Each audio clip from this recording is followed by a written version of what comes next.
psalmist, David. So when you understand that once you start, you see yourself sitting in the God seat in triple darkness in the middle of nowhere, and you recognize and observe that position. You sitting in the center of creation. That's the mindset. You sitting in the center of creation and you creating everything. Okay, now you would simplify the totality of creation. You got to bring it into your 3D model of yourself. I'm God pretending to be Rod. How am I supposed to behave as God in this 3D realm? This is how I'm going to do it. I'm going to do it this way. I'm going to rewrite who the system told me to be. I'm not going to be Rod. I'm going to be Morpheus Mysticus Magus. Morpheus Mysticus Magus is our chemical name that was adopted by the character Rod in order to break free from the character Rod and become the embodiment of the liberating mind that I want to be, so that I can help other people liberate their mind. So more. All right. Shout out to everybody in the chat. Family, I want you to get your popcorn if that's what you do, your vegan popcorn, or if you don't do vegan popcorn, get your microwave pop, whatever you do, man. This is going to be a real interesting show.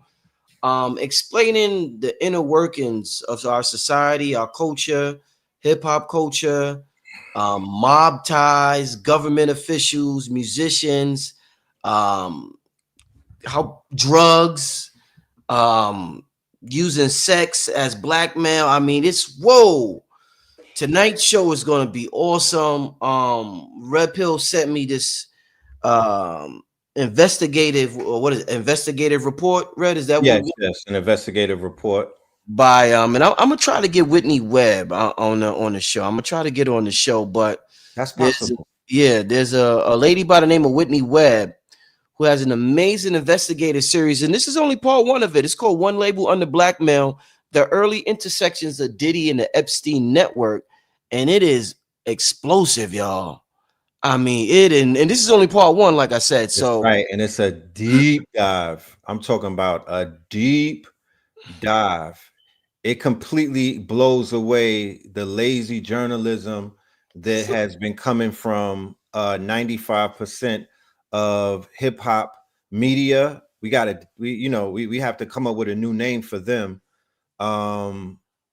We can't necessarily turn to these podcasts or these magazines like The Source, or even these quote unquote peanut gallery of the academics of the world, the Trap Law Rosses and all of that, the yellow journalism. No, that has to go. That has to go. We've suffered from the ignorance that produced for too long.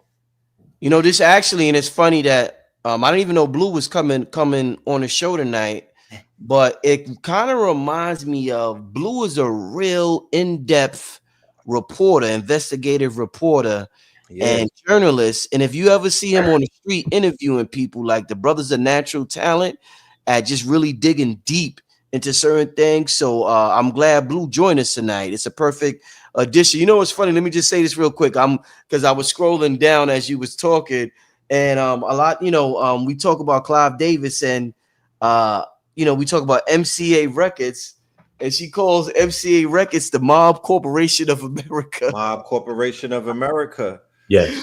And there's receipts for that. Yo, there's receipts. Shout out to Urban X for you. He said Four Corners. Yeah.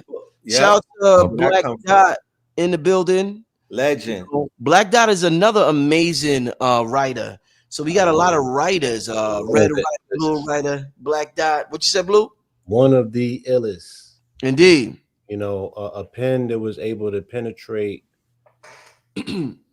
when Black Dot was writing those masterpieces. They was telling us the melanated people didn't read because Four Corners was sold in bodegas across the street from housing projects, right?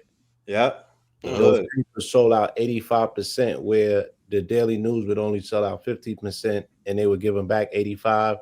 They would only give us back 15% of those papers because the hood couldn't get enough of the pen of Black Dot and that investigative journalism that we brought, people love an in-depth story that leaves no wiggle room, even if you engage the imagination. Because in 2001 and 2002, we had an inkling, we had a feeling, and we all came out of mafioso hip hop, and we knew that there wouldn't potentially be, a good ending, if you will, with people impersonating a reality that was leaning on us at the moment, that we didn't see the parallels that music had always been mob controlled. But yet these people came from our environment as quote unquote prototypical gangsters, because remember, they were embellishing the Gambino ethos at that time. And then they got into music around real gangsters, and what we see is what we get. Rest is history. So let's get right into it, y'all. Could you kind of explain what is this about? One label under blackmail. Like I said, did I say her name right? Whitney, right? Whitney Webb. Whitney Webb. I'm sorry. Yeah. Please, please explain what she's breaking down in this investigative series she got going on, and this is part one of it. Please let the people know exactly what's going on, y'all. Okay. So Whitney Webb has a book that came out. It's called One Nation Under Blackmail. And she's been the one who has been opening up the quote unquote Pandora's box about Jeffrey Epstein. She's been very focused on the Epstein network. And her critique is that mainstream media has been scratching the surface, and they have not been giving the correct assessment of how deep and how dark the Jeffrey Epstein scandal was, and will be in the future, because this is a story that will not die, because it has so many connections to it. Most notably Bill Clinton, most notably Donald Trump, most notably Bill Gates. Jeffrey Epstein was not just into trafficking of human bodies. Jeffrey Epstein was into weapons trafficking, right?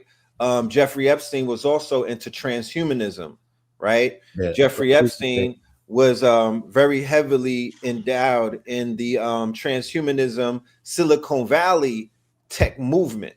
Okay. Yeah, he was a major investor in science, right? Science started all of the research and development.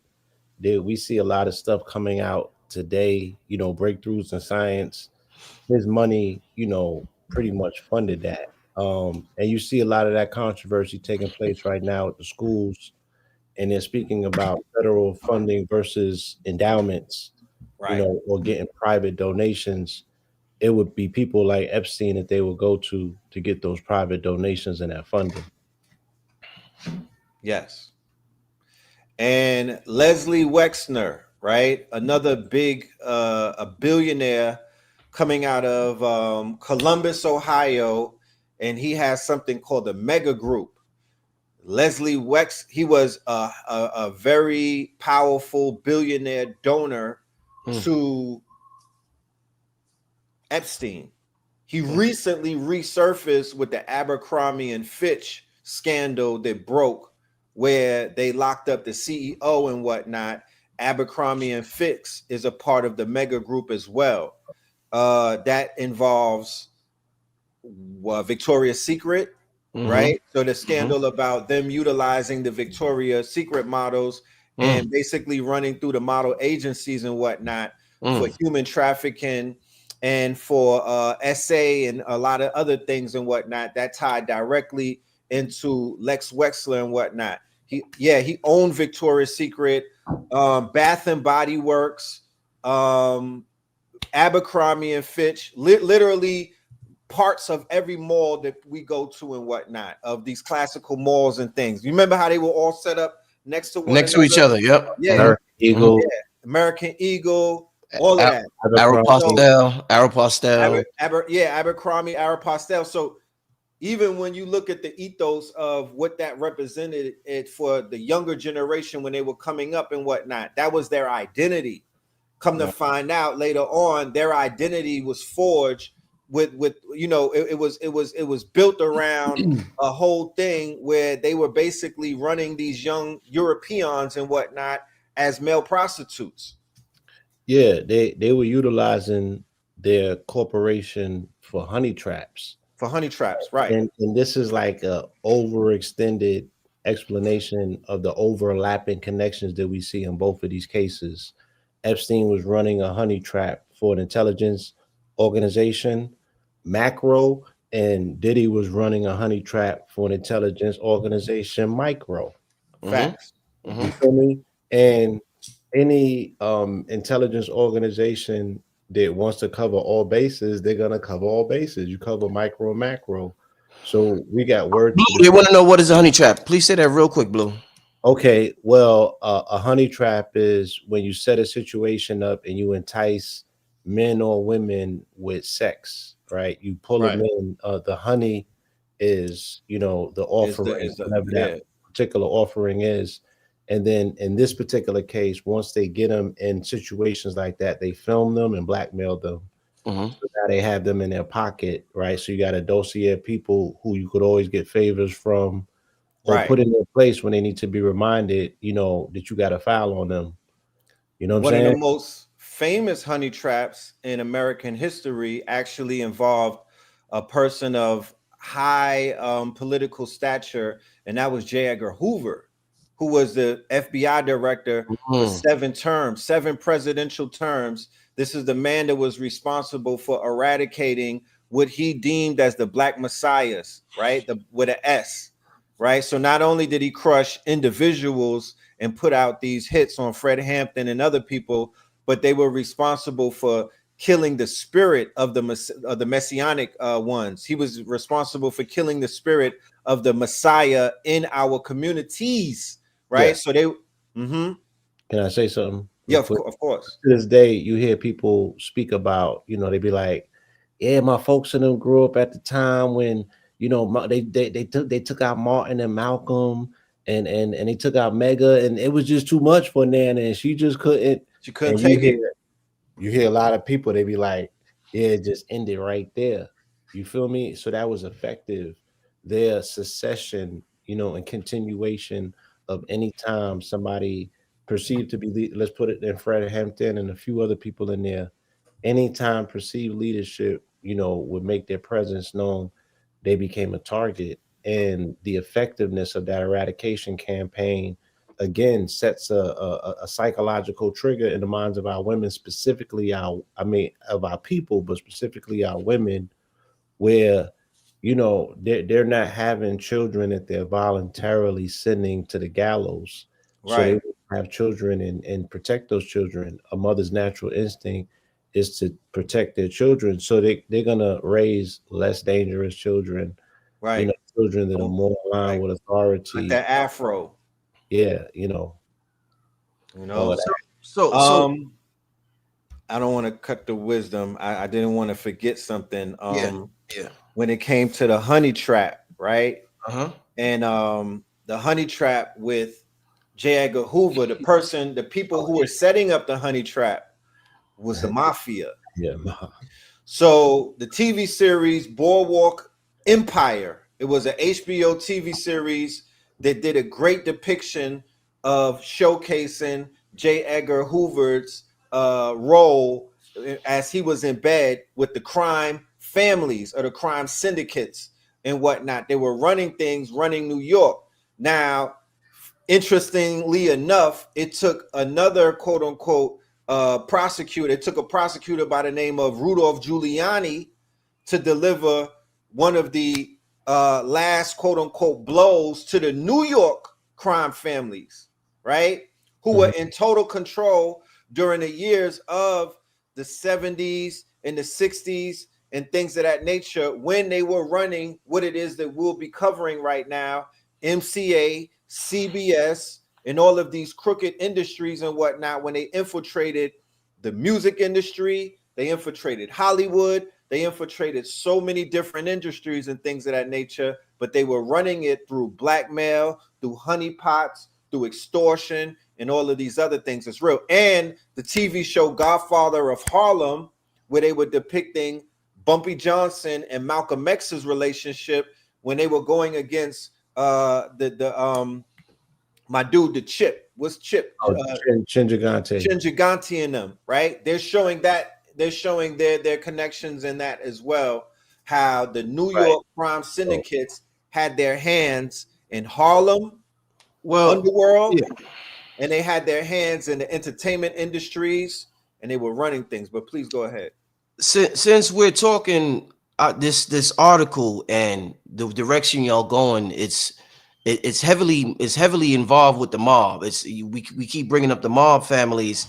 How does one, and let's use for instance the Genovese crime family. Yes. They actually said the Genovese crime family funded Sugar Hill. And for those who don't know Sugar Hill, that's what's that? That's the first hip hop record that came out. Was that? That's the first.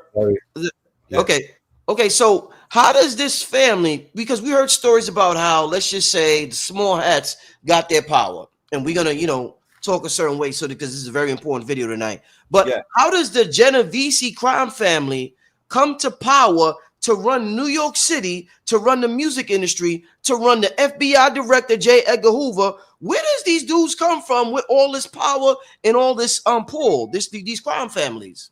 Okay. The first deal that got done with the devil, I believe it was called Project Underground, when they cut a deal with Lucky Luciano during World War II. They took him out of jail. He was serving a sentence in Alcatraz. They brought him from jail in order to help him because America was at war with Italy through They were going against Mussolini and the fascist government of Mussolini. So they utilized the influence of the mafia at that point and whatnot in order to infiltrate what was going on with Mussolini. Yeah. Let me just add on just a little bit. They needed to get over in northern Italy. They needed to get over like a mountain range area. And in order to do that, they had to appease the dons of that area. And they could not appeal to these particular people. So they went and got Lucky Luciano as an intermediary on their behalf.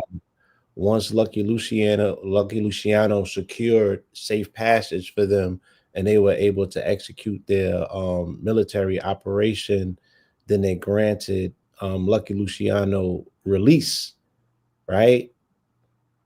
But they went a little bit further. And you want to take it from there? Yes, they opened up something called a French Connection, right? Yes. So this is when you subsequently see Harlem getting flooded with what they call the Doogie. Mama Pill came on your show and she spoke about what heroin did to the Black communities and whatnot in America when we were on an upward trajectory. Segregation still existed. We had our own communities. We had our own businesses. We were clean. When you look at the pictures of Marcus Garvey and Malcolm X talking to the people in Harlem and whatnot, when you look at the marches, when you look at how our people were showing up, Applejack hats, bespoke suits and whatnot, clean. My mother said that you could literally eat off of the ground. So when they flooded Harlem with what they call King Heroin in the 40s, 50s, 60s, they went up against a sister by the name of Queenie out of the Caribbean who was running things. That's what the movie Hoodlum is about, right? And then they also went up against Bumpy Johnson. They went up against what they call the policy bankers. Those were the people who were the number runners, right? Who were helping to bring impoverished people out of poverty, utilizing pennies, nickels, and dimes, right? And that subsequently becomes the lottery. So they took over prostitution, they took over gambling, they took over the drug trade and whatnot, and they utilized the hood, melanated communities as their quote unquote, Cotton Camp comes to Harlem, even the Cotton Club with Dutch Schultz and all of them, they showcased all of that in those movies. Is heavily documented.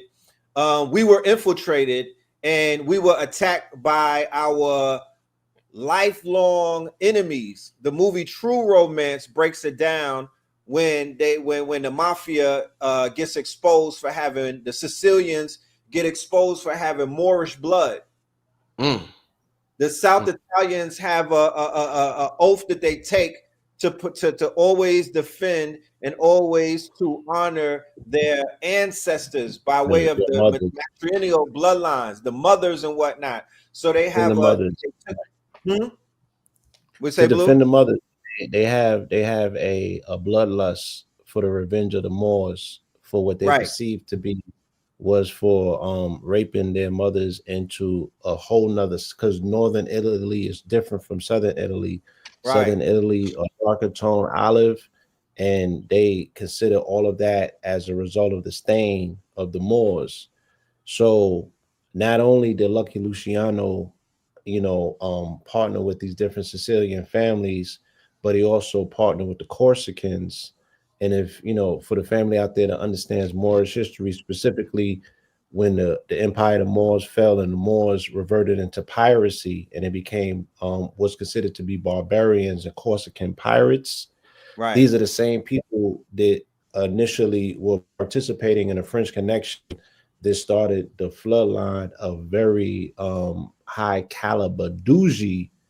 And they depicted this entire thing in the second season, I believe, of Godfather. It started out in the second season. They showed the whole process. I'm talking about a substantial hit once Lucky got the plug, and they they kind of turned their back. Families came together, and it came together. So it was a convergence, Rich, that you always find these people, quote unquote, mobsters around contracts and distribution. Wherever those two things are involved, you're always going to find them, because that's where they tend to understand where they can exploit things the most. So the mob in music has always been a mainstay because of unions and things of that nature. Any place that you find our people unionize, whether it be sanitation, whether it be transportation, right? But specifically areas of distribution, because they understand those routes from prohibition. Distribution is everything. You're leading to the next question I have, Blue. Before we get back into Diddy and the whole music thing, one more mob question I want to ask.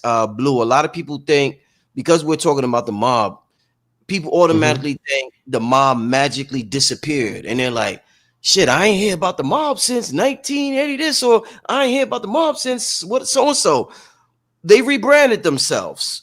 Where are they now? If they rebranded themselves, Blue, where are the mobsters now?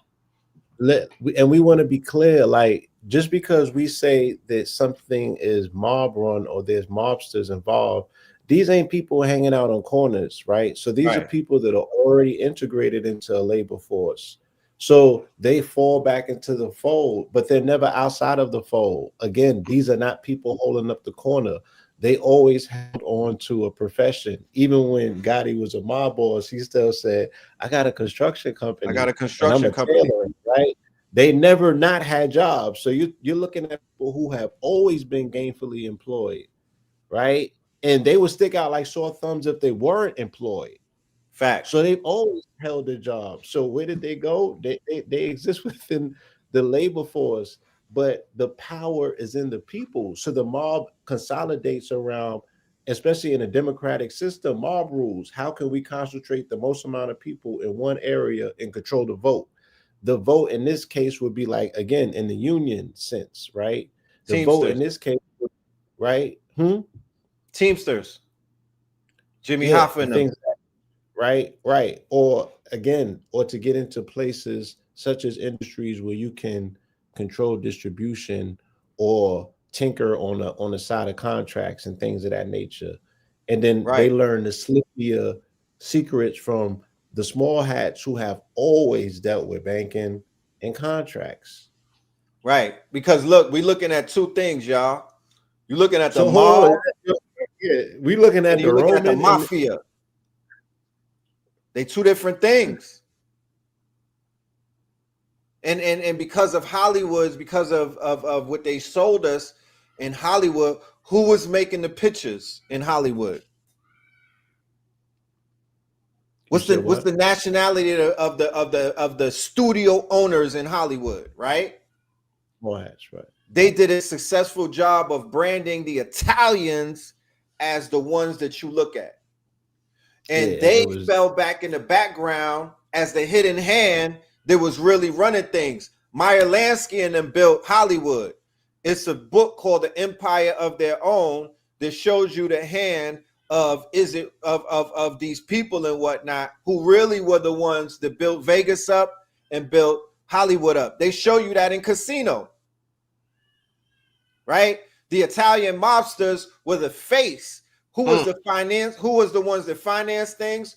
Who would Murder Inc., right? Is a group of Brooklyn small hats who got busy. What is purple? What was it? Purple something? It was Murder Inc. and something with purple in it, right? But they were the ones who were putting in a lot of the quote unquote work and whatnot. Hollywood is built on a lot of bodies and whatnot. Vegas is built on a ton of bodies, bullets and blood and whatnot. But it was the long nose or the short hat, it was the real estate agents who are the ones who got into politics. They got into the school system. They got into the medical industry. They got into Hollywood. They became agents to artists. They became A&Rs. They became label heads. They legitimized their young, like Blue Pill said, when their hands are dirty, you legitimize your children, similar to what Joe Kennedy did with his sons. Joe Kennedy was very dirty, and he put his sons, he put Jack and all of them in politics, and they went as far as the White House. Indeed. Okay, so what they do is they clean up after a generation or two, and you, like Blue Pill said, they're not hanging out on corners anymore. It becomes very clandestine and it becomes layered. And the patsies are the ones who they stick out there, which will be the gangsters. And the gangsters are melanated. They are the black people. They are the ones who are the fall guys and whatnot. But they're not mafia. They're not mob. They don't have the power. They are just the front. They're the face of things, like Diddy was the face of Ciroc. So they said, let's get to this Clive Davis thing, because everybody wants to know how the hell did Diddy turn into such a monster, such an animal? One of the things Suge Knight said on Pat Bet David's show, I think that's his name, Patrick Beverly David. He said that Clive Davis, and I think he mentioned Russell, used cocaine, drugs, and alcohol to compromise Diddy.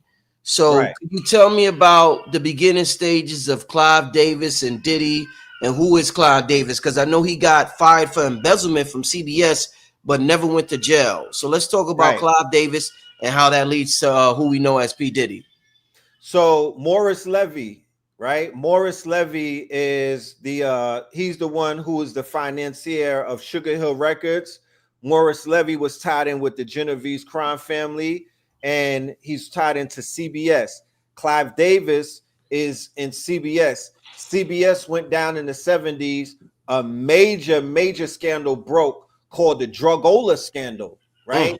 And when you do the research on the Drugola scandal was basically they were utilizing drugs for payola and things of that nature, and nobody necessarily went to jail. Clive Davis got reprimanded and whatnot, but he didn't receive any time. He didn't get indicted. He didn't get a RICO. When you do the deep dive in on the Drugola thing, what was going on? Freak offs. They were getting the artists high and whatnot. They were paying them with drugs because they had them hooked on drugs. Similar to what you see take place with the Billie Holidays of the world. Similar to what you see in Cadillac Records, the 5 Heartbeats and whatnot. They show you this, how they were putting our people on the King heroin and whatnot, and then they were hooking them on the powder, right? Clive Davis comes through, and Andre Harrell, he starts with Def Jam. He leaves Def Jam and he founds Uptown Records, right? And then Uptown Records is where Diddy cuts his teeth at Uptown Records and things of that nature. And he gets introduced to Clive Davis, who becomes his second mentor. His first mentor would be Andre Harrell. Andre Harrell is a character that a lot of people don't talk about. They don't do the deep dives on Andre Harrell. But, you know, without an Andre Harrell, there is no quote unquote Diddy. There is no, you know, the Russell that we know. There is no Russell that we know without the Andre Harrell. Before Andre Harrell leaves Def Jam, he brings in Liar Cohen, who pushes out Rick Rubin and takes over, quote unquote, Def Jam and assumes power and whatnot. There was a dude at CBS Records, was a billionaire that took over, and his name was Lawrence Tisch. And Lawrence Tisch is one of the founders of the mega group that includes Wexler out of Columbus, Ohio, and whatnot. These are all billionaires who come together and form these groups, but these billionaires are tied in to quote unquote the mafia. So going back to Clive Davis has a very, very dark history from the minute. Go ahead, Blue. I would just want to say the Tisch dude over at CBS, right? Tisch's Construction in New York. You see it everywhere that you go, right? And his daughter, right, or granddaughter is the New York Police Commissioner now. Yes.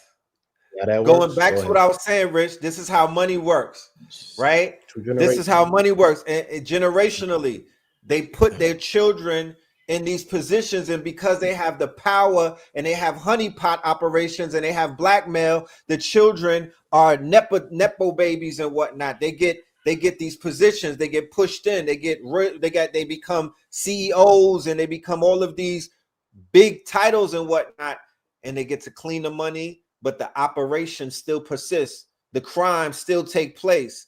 It's just now that you have more cover because you have more power and whatnot. So Clive Davis, his hands have always been dirty. Like I said, from the gate, he was involved with the same thing that Diddy got a RICO for. And to be honest with you, it was even more harsh than what they hit Diddy for, that Clive Davis was able to slither through and whatnot. So Clive Davis is an interesting character that we need to put more of a spotlight on him, because he is the one who came through and took over what they call black music.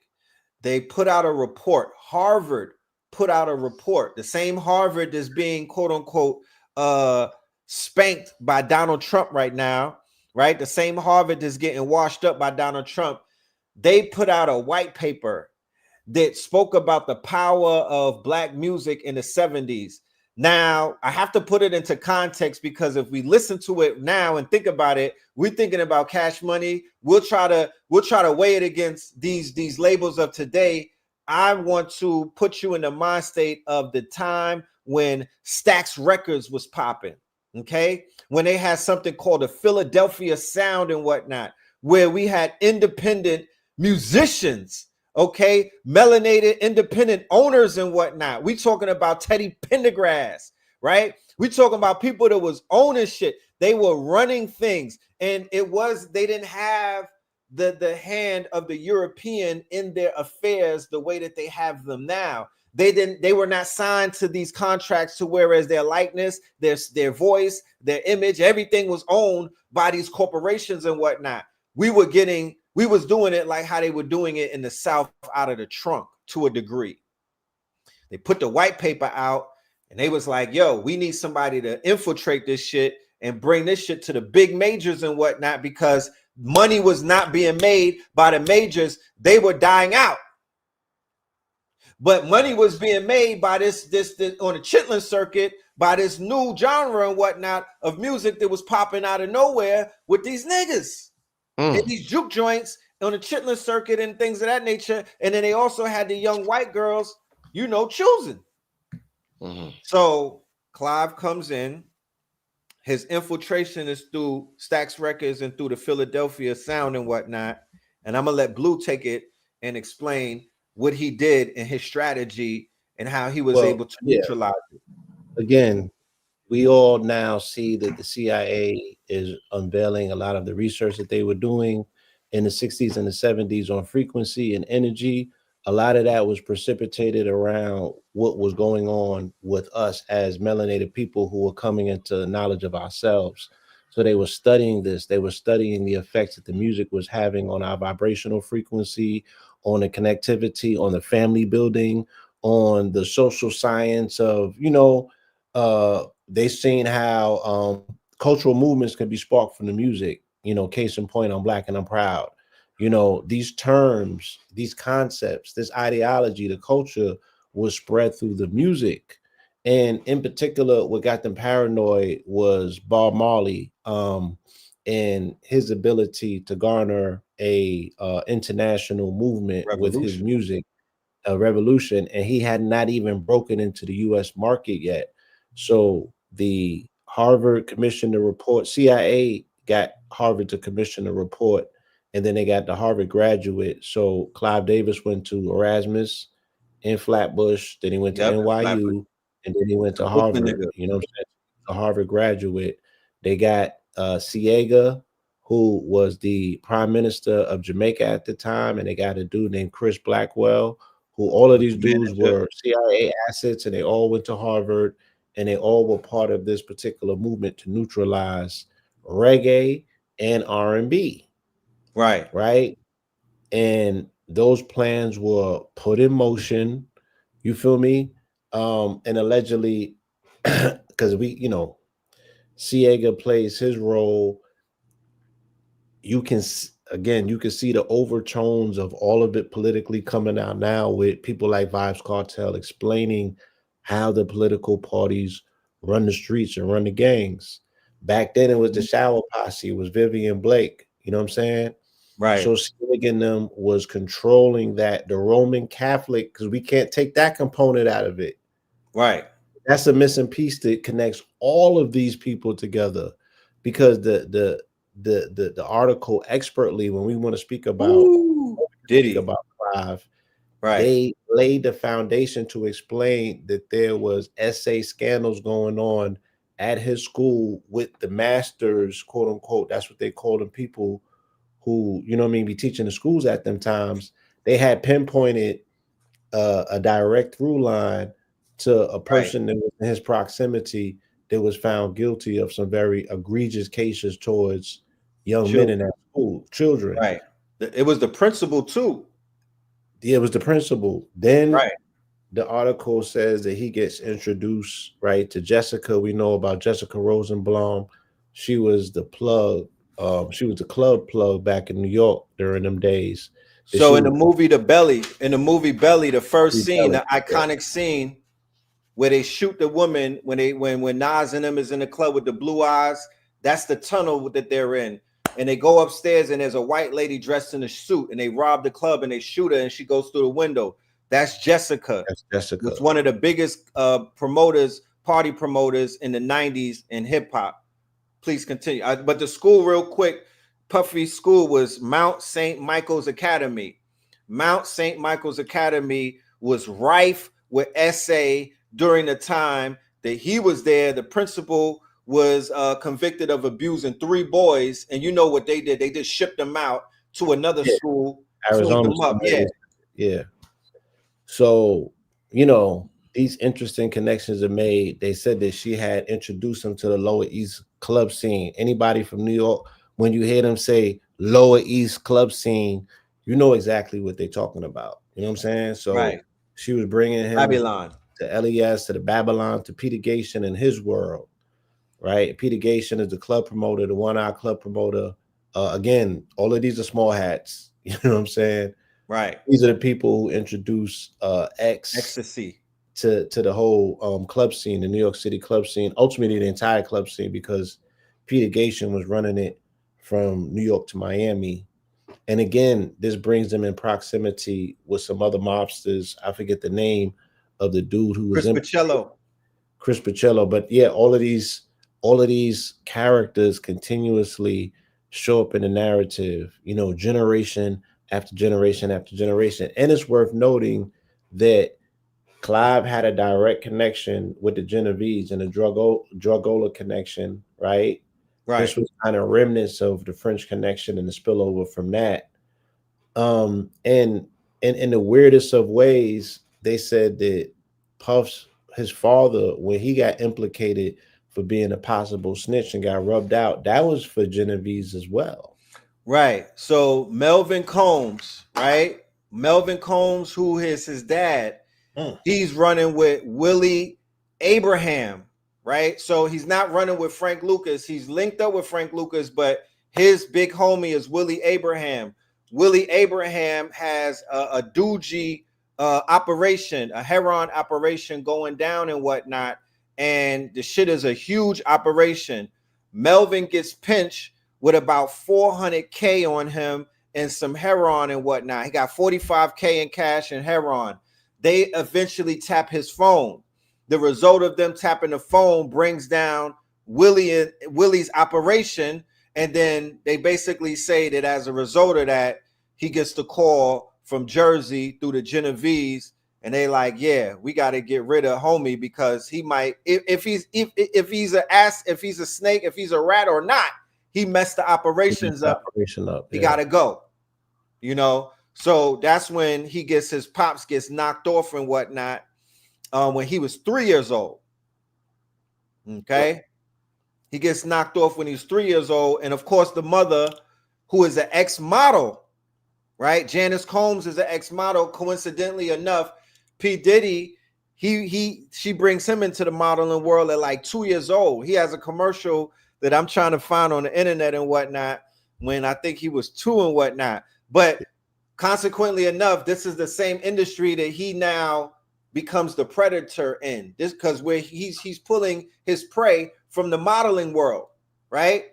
His baby moms in them they all from the modeling world. It's his, what you know, that was his grounds of prey. That's where he became the predator the most in the modeling industry. That's where he was plucking men and women from. But yeah, Melvin got knocked off by the mob. But yeah.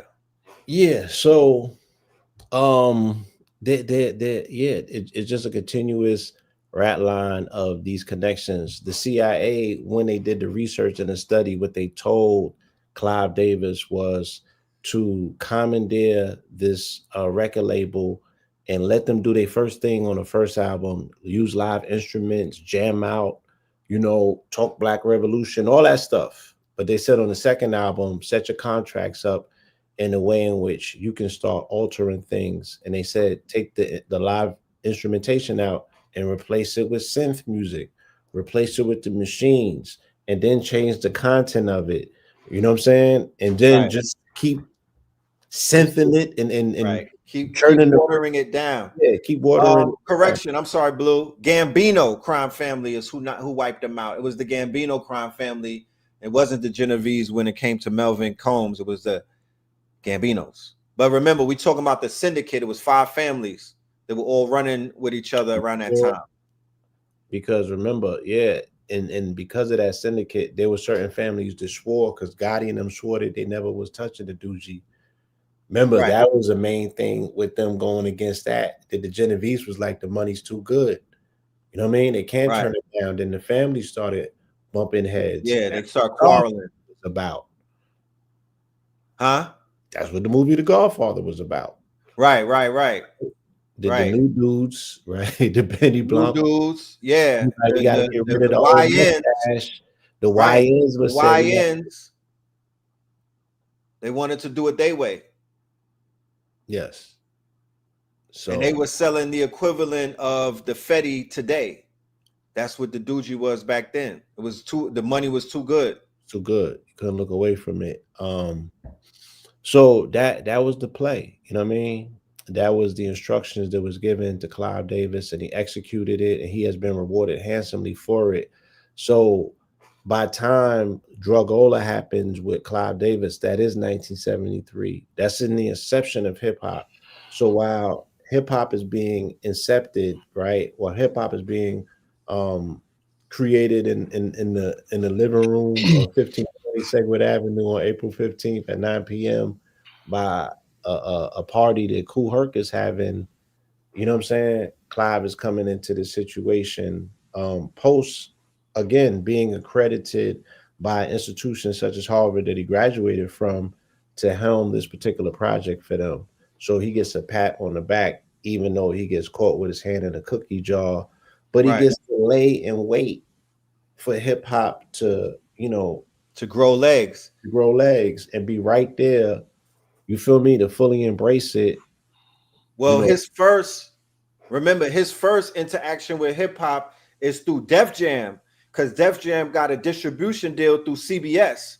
This is in the 80s before, you know what I mean? So Clive, he gets in touch with them through CBS. There's a dude named Walter Yetnikoff, right? Walter Yetnikoff was it was Clive's big homie. Clive was his subordinate and whatnot. And he's tied into the whole payola thing. Walter, he gets linked to the payola thing, and there's something called the network, right? The network, right? So the network is basically a conglomerate of people who were utilizing this whole payola, drugola thing, and they were running music, they were running plays, they were running spins, they were running, you know, all of that shit through the underworld and whatnot. So when Walter steps down, Clive assumes that role of label head, and he becomes, you know, this is where the power switches and things of that nature in that process. And then later on, after Diddy leaves Uptown Records, he gets fired, right? He gets dropped from the label. And then he subsequently gets picked up for a major distribution deal through Arista Records that is helmed by his mentor, Clive Davis. After, I guess, there's many agreements have been made, and you know, whatever was laid out was laid out. You had a question. Hey, real quick, with all this talk about Clive Davis, one of his biggest artists was Whitney Houston. She mysteriously died. I believe not the Grammys. She died before the Grammys. What, you know, there's always theories, like when Left Eye died, there's a theory with that, theory with Tupac, theory with B.I.G. Yeah. What's because Whitney's sister said that, now Clive is obviously the wicked man. Whitney's sister always said that there was marks all over her body. That's right. There was foul play. Ray J said that. What have you heard in terms of and even Angie Stone just died right before the Grammys, I believe. So a lot of weird things going before the Grammys. But what could you tell me about Whitney and her relationship with Clive Davis and her mysterious death? Anything? Say it again. Drugola. Yeah. Straight up. They were Phyllis Hyman before that. Phyllis Hyman before that. So one of his artists came out of a window. Right? They said she committed suicide. They said Whitney committed suicide or OD and whatnot. Clive Davis continued the ritual by having a party while she was upstairs in the water, in the tub. Cold-blooded. You know anything about rituals and whatnot? While she was in the water, deceased and whatnot, one of his biggest assets who garnered all of this energy and whatnot, they still was downstairs dancing in Nokia. Allegedly. That wasn't alleged. They was cutting rug. They put it in the movie. You know, it's been depicted in the movie. I watched the biopic that he produced of Whitney, like 2 or 3 years ago, and you know he tried to whitewash it because he produced it, of course. But you could even see the overtones in the movie that towards the ending of her life. Of course, they had a falling out. She was messing up the tour money. She was, you know, her money was getting jacked up, but then she was asking questions about her bread, and they was pushing that off on her pops, saying that, you know, Raping You Records was because of him. Yeah, he got you. Yeah, I mean, you talking about a lot of bread that went into the black box, because she made them people a lot of money to be ended up broke in a situation and destitute the way that she was. But she was on the outs with son. You know, he was trying to clean his nose of her because she was bad for business. And it was kind of obvious to them that, you know, she wasn't an asset. She was a permanent liability now. And Ray J, you know, is you know, that's a situation that still has an air of mystery over it, because I think Brandy Suge Knight outed him. Yeah, like he was the runner. He was the allegedly, the throughway in terms of serving her Her work, yeah, getting her food. her work. So she had a bad batch. You know what I'm saying? And it was unfortunate. And may that sister rest in peace with that beautiful angelic voice. Nippy. Um, and And yeah, then her daughter. and then her daughter, and Clive Davis is born on April 4th. So he's a 44 resonator in a way that is extremely illmatic, because in that movie that he produced, every time that they spoke about a scene with her contract, she was sitting underneath the cube within the cube, just like I always talk about. And he would say, yeah, you signed in perpetuity. He said throughout the entire universe. And I'm laughing, but it's not funny. I'm just like, damn, they're so very bold. So you have to understand, when people be like, how could these people? I'm like, these people are soul snatching. You feel me? Right. They They're spirit soul cooking. snatching. They're soul snatching with these contracts. These contracts are very deceptive, and they are able to, to the It's a fault form of of energy harvesting. to the fault of the person signing it, because you can't blame the trickster every time, because they got tripwires in the contract. You have to read your contracts. They told you the devil's in the detail, and they told you got to read the fine print. For whatever reason, we don't, and people continuously get jerked. And she was no different. You know what I'm saying? But we cannot blame Whitney Houston's drug addiction on her label or what have you. They said that allegedly they said that's she came here with that. Right. You know what I'm saying? Allegedly.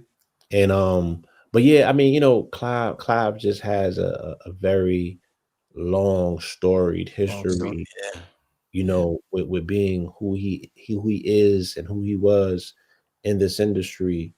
And again, spinning off the crash out so they don't directly crash into the people that they consider to be their big homies. So somebody said, what does Clarence Avant have to do? Well, they got their Clarence Avants. You know what I'm saying? And these people be their Clarence Avants. And they run a lot of plays to keep them sanitized, because they've greased a lot of palms. Clarence Avant, right. Clarence Avant was the firewall. He was the Black Godfather. So he was the protection. With Clarence Avant alive, P. Diddy doesn't get locked up. Certain people don't get locked up. With Clarence Avant gone, the protection is gone. So, hey, let me ask you this real quick. With that being said, I don't know if we touched on this before when it happened. They broke into wherever he lived at, his gated community, and killed his wife, right? Yes. Why does that happen, you think? That's sending you a signal. This wasn't a docile wife. This wasn't a trophy wife. His wife was the godmother as well.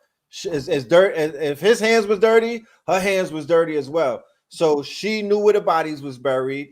She was intricately involved with the operations and whatnot. So we knock your wife off to send you the message that we need you and we need to control you. This is what the mafia will do to you. They will take somebody very close to you. So he dies of heartache a few years after that. That was his ride or die. And then they used the patsy, a gang member, to say, yeah, there was a break-in and da-da-da. If you know anything, like the Big U thing will show you, along with a few other things that are going to come out of LA and whatnot, that those people from time immemorial, those gangs, those quote unquote street gangs, they are arms of this whole operation that we speak of as well. They are in bed with them as well. The movie, of course, with Denzel, it will show you that. There was the other movie with the dude from Green Mile and whatnot. Street Dreams, I think. It was a very graphical movie. The movie Panther from Mario Van Peebles, right, shows you that. Right. You know what I'm saying? Where these are assets. These gang members are assets. They've always been assets. Always been. When you look at what's going on with them, with the brick babies and all of that, they get caught with AKs. They on TV talking about bodies. You know what I'm saying? They catching bodies and bailing out the same day. Like, these are assets of something that is more sinister than something that anybody could put a finger on. Let me ask you this real quick. All the names that have been mentioned so far, the Russell Simmons, the Diddy's, the Clive Davis, the Andre Harrells, Whitney Webb's expose. She even mentions Brett Ratner, which we'll get into a little later. But one name I never hear, and I'm just curious about if he's tied in or connected with any of this, is Rick Rubin. I know you said he left Def Jam, but I haven't seen him get caught up in anything. Yeah. Anything in the report? And I must say, I have never heard his name come up in anything. Right. To his credit, I must say. His credit. And I think that people have dug. We've definitely kept open ears. And throughout all of my years in the industry and outside of the industry and just being investigative, no. I mean, in Blueprint 3, in the Blueprint 322 lecture that we did in 2009, I did a deep dive on Rick Rubin and just his discography. Yeah. You know, a lot of death metal. You know, when it comes to the Crowleyism and whatnot, he's in that. That's his bag. He's a sorcerer. He's an occultist. He's a sorcerer. He's a warlock. But when it comes to the actual activities of SA, child trafficking, all of this crazy shit, his name hasn't surfaced yet. But I will definitely let you know when his name surfaces. There's another name that's very important named Ron Burkle. Ron Burkle ties Diddy and Michael Jackson together and whatnot. Ron Burkle ties Epstein, Diddy, Michael Jackson. Ron Burkle bought Neverland Estates. Yeah, he brings. And Ron Burkle is the godfather of all of Diddy's children. Going back to this and this, going back to how they catch you, right? So this is a scenario. You so deep in a mess with these people that you got them becoming the godfather of your children. Something happens to you, right? You become the fall guy, but now your children are tied into somebody as their godfather, right? So the sins of the father fall on the children. So if they don't get you, they be like, you know what? I'm good on you. We got your children. That's the shit that Kanye is going crazy about, because he left them 4 children in Calabasas around them people who was like, you know what? No problem. Northwest. How about that? We'll see what you think about that when we catch up with her. Damn, that's a dirty culture. This Hollywood shit, it gets dirty, man. But people don't. You're doing a great job tonight, by the way, man. This is great, good stuff, man. Great job, yo. You got to remember who you're dealing with. These people, particularly the same people that's blowing babies up right now. You don't have to look far to see the activities of the people that we're speaking of. They are blowing up children right now. So they don't see children the same way that we see children. Let me ask you this, because you just mentioned Epstein. One thing that I heard Whitney say that stuck out to me, and I want to ask y'all about, is Epstein had the FBI all around his case. Yeah. Diddy goes through something. He has Homeland Security. Why does one have the FBI agents around him and one has Homeland Security agents around him? Homeland Security is basically I can't say it on this channel, but it's the arm of the small hats as an agency and whatnot. They're the ones, you know what I mean? They're not regulated the same way that the boys are, that the feds may be, right? Okay. But going back to what I was saying earlier about the origin of the feds and where they come from with J. Edgar Hoover, they are compromised. So the feds do more protection than they do investigating for certain people and whatnot. You feel what I'm saying? What the foundation of it is corrupted. Their founder, you know what I'm saying? Their founder was in bed with the mafia, literally and figuratively, right? So it's corrupted from the gate. They were knocking off melanated people while they were letting Al Capone and them Swiss cheese everybody up in Chicago. They were letting New York become a mafia a haven. You know what I mean? While they were saying, nah, the mob don't exist. I don't even know. We're going to have a We gotta have meetings about this. We gotta, you know what I mean? We gotta call these, you know, all of this congressional hearings, and you know, all of that is to buy time. It's gaslighting like they're doing. It's gaslighting on the highest level, right? Right. But at the same time, they said Marcus Garvey was the most dangerous man to national security. Malcolm X was the most dangerous. All of these people were security threats. Yeah, and I think that observation goes together very succinctly with even why we would be here speaking about this, because this always coincides with, you know, one of our quote unquote messiahs or leaders or what have you. And like you said, during the times of Doogie, during the times of Boardwalk Empire, right? The boogeyman then was Marcus Garvey, right? And J. Edgar set up the Bureau of Investigations to take him down, right? That's right. Initially, that's what started the feds. And then you speed up later, and then you have them around Malcolm. Then you got him around Fred Hampton. You know what I'm saying? Then he takes down MLK, right? Then the Panthers. And so on and so forth. And then always introducing, taking out a revolutionary component to bring in drugs and prostitution. And then you get a whole vehicle for music to promote it. Then you get a son of the quote unquote of a gangster that was part and parcel to that relationship. And this person now puts himself in position, and he takes out the last remaining cub. This the cub of the party, or the Panther, in the form of Tupac. That's the last remnant of this quote unquote revolution. You bring in an artist that says that he's founded on party and bull BS, and then you know what I'm saying.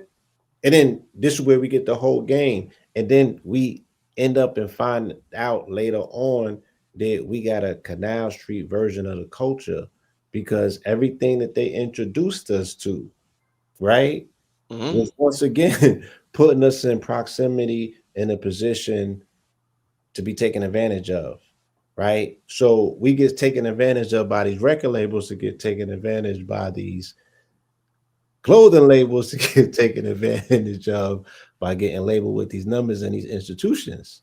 You feel me? Look, fake diamonds, right? Niggas is Mosinite all crazy. Fake clothes, right? Fake ass hair, fake foods, fake bodies. You know what I'm talking about? Fake marijuana. Fake marijuana is not even real. Fake za, right? Fake za. They overcharge it. They telling you it's Henny at the bar. That's fake Henny. Fake designer, fake Jordans. So when it's all said and done, when the smoke is clear, what are we left with? What look how many bodies, look how many lives, look how many spirits, how many souls. You know what I'm talking about? Y'all, let's keep it terrestrial right now. Look how many people they have fed to that owl, Moloch in them. Look how many people, look how the Pied Piper, look how many people have walked off of this cliff following their leads. Blind leading the blind. You know, we keep talking about the mob family and the drugs being introduced, and how much the drugola and how much the artists got fed drugs and the streets got fed drugs, and Diddy's pops he got fronted kilos by God Fisher. He was in the drugs. Everything is drugs. Yes. So I want to bring up a certain man. He goes by the name of the Most Honorable Elijah Muhammad. There has never been a man on the continent of America who has cleaned up as many black men as this man. How he did it, I do not know, but he turned people who they thought would never come back from crack and heroin and clean them up. The man was an absolutely God in human form. What I want to ask you, if you have this man existed at the time of the mob is bringing all the drugs in the community. This man is cleaning up the community, getting rid of the drug addicts. Do they clash? What's the relationship at this time between the mob and the Most Honorable Elijah Muhammad? You have an antagonist and you have a protagonist, right? Malcolm X was going up against when they were in Harlem and they had the heroin crisis and whatnot. They had to deal with that. You dig what I'm saying? When Elijah was in Chicago cleaning them up and things of that nature, they was going up against the elements that were out there and whatnot. So of course that was they were clashes and whatnot. There's stories about drug dealers, you know, showing up in the trunk or in garbage cans and whatnot, being told that they could not, you know, utilize these areas for their quote unquote, you know, their business. You feel me? Even today, even in Atlanta, in the West End, what's my good brother, H-Rap Brown, right? Amim Alamim, he got framed and whatnot in 2001 because he was cleaning up the West End from the drug element, and this was the militant Muslims, and they were basically disappearing drug dealers. So they set him up to say that he basically unalived 2 police and locked him up and took him off of the streets. Elijah was a thorn in the side of the quote unquote organized crime syndicates. If there was no Elijah, if there was no Nation of Islam, if there was no balance and whatnot, the same way that if there was no conscious community today, our people would be complete knuckle draggers, and they would be in worse conditions that they are. They would be 10x or 100x in the worst conditions. So we do have to give it up for the balance and whatnot. That the fact that our people were giving a choice. There's a protagonist, there's an antagonist. So the choice is up to the people now. You could choose life or you could choose death. Don't act like that there wasn't a choice that was in front of you. It's a good point right here. You see that? So yes, Muhammad Ali had the protection of the Nation of Islam against the Mafia that was telling him that you got to go down in these fights because we getting paid from this shit. That was a big situation. So the Nation of Islam was so strong at its apex that they put fear in them. Remember, we talking about Black Muslims, and when I explained to you earlier that the Mafia was well aware of our Moorish history and who we were Islamically. We don't know. They know. They know. So when you think about the places where heroin in particular hit hardest, these were all Black Islamic strongholds. Right. Detroit, Philadelphia, flooded it. Harlem, DC, Chicago. Right? So all of these were nation strongholds, and this is where it somewhat impacted the hardest. So yeah, think about if they wasn't there pushing back, because this is a non-armed but well-trained melanated militia amongst us. Right. Who their presence alone, they were able to serve as a deterrent. You know what I mean? We do know about some, you know, some ghosting stories on the side, but it wasn't a full-fledged pushback. But again, in the movie Panther, they show you that the pimp, the hustler, always partnered with the police because their mutual threat was always consciousness. Always. That's the only deterrent for them to completely take over, into complete traps, to being completely under siege. The only buffer that exists from time immemorial in our communities has been consciousness. Right. Excellent point. The militants. Same way when it's behind the wall and whatnot. Who is keeping the law? Behind the wall right now, who's keeping the law? It's the Muslims. Animalistic knuckle draggers. Right. Right. And I've been there with them. These is animals, my nigga. Trust me. Facts. Straight animals. So, yeah, without that deterrent, without that model of having a straight spine and uprightness, right? It would be because the drugs are here to break you down. The drugs are here to make you a knuckle dragger, to put you on your knuckles and whatnot.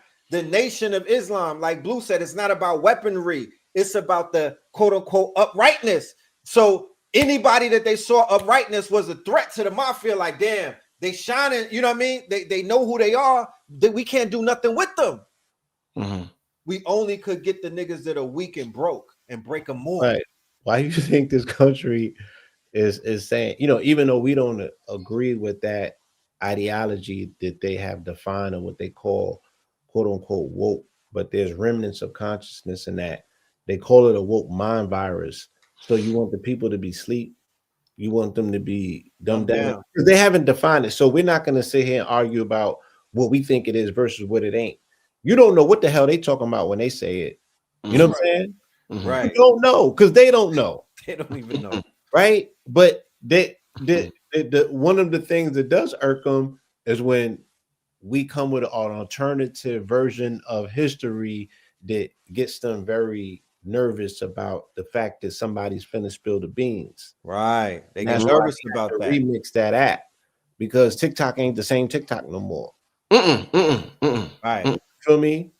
Look, ChatGPT ain't the same.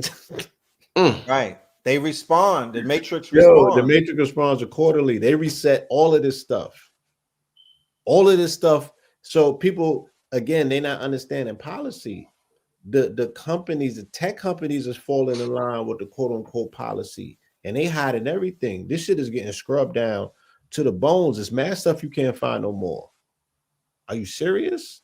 Right. So it's like a virtual book burning taking place right now. We have to super facts consolidate consciousness and once again ring the bell, wipe our eyes out and understand this is and has always been the biggest quote unquote. I don't even want to use the word, right? But it's yeah, you know why you a problem and stand on that. Right. But look, for the right reasons, because you represent something that they want to erase because the presence of it means that the lie cannot persist. On some Scooby-Doo shit. Yeah, like when they took the mask off, like, you ruined our plans. Like you just standing in your proper persona. You standing on business. That's the nuclear bomb. That's bigger than a weapon on all fronts right now. Just living true to your nature. Bro, but let me say something, right? Because I hear Rich formulating a question.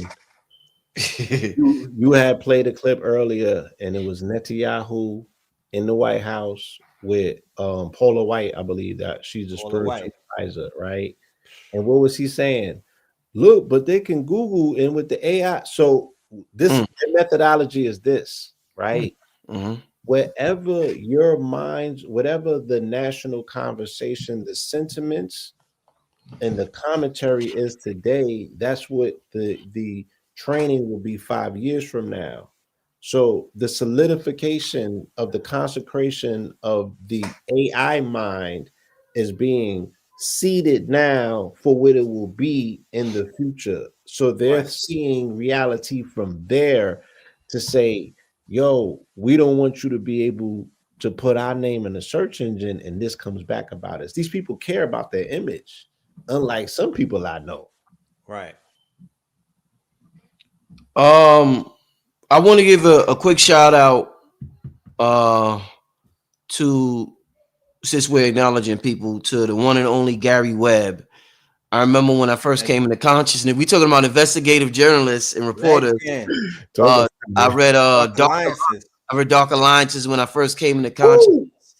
And that white gentleman there was absolutely an amazing soul in this realm. He did an amazing job with his investigative reporting. So what I was reading, man, the Mercury Sun, man, yeah, Gary Webb, man. Shout out to Gary Webb. He, exposing the whole Freeway Ricky Ross thing and the drugs. Since we talking about the drugs and he's giving you the rat line of crack. Yeah, he's taking it all the way back to the Iran Contra thing. He's giving you Clinton. He's giving you Mena, Arkansas. He's giving you Bear. He's giving you a whole bunch of people by name, and they knocked him off because of that. You feel me? So it doesn't stop. It starts with the heroin, but the whole thing with the crack thing is heroin part 2.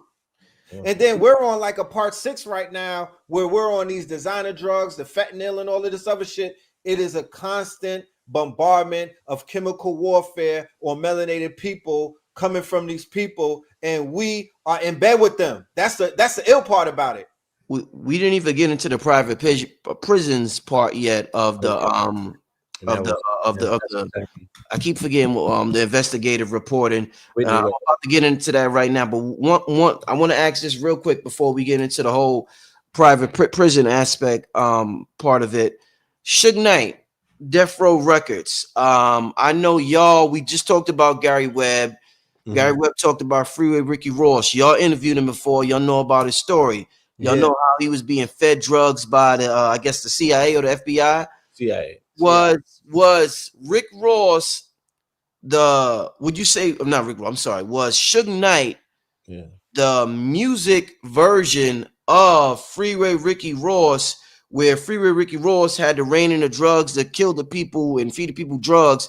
Now Suge Knight had the musical drugs and music crack, gangster music. So they was feeding him, they was letting him run amok, doing all types of shit in LA. So would you say he was like the musical Freeway Ricky Ross who was being funded and backed by the Alphabet Boys? Yes. Yes, I would at least, I would say that, you know, again, because with them it came to distribution, and he found him a plug that could distribute his audio smack globally. And, you know, that's exactly what he did. You know, he took his version of his product that he packaged up, and he whipped and he mixed in a particular way, and it went global, right? And that was the signature of his mix, is that it's gonna go forward better.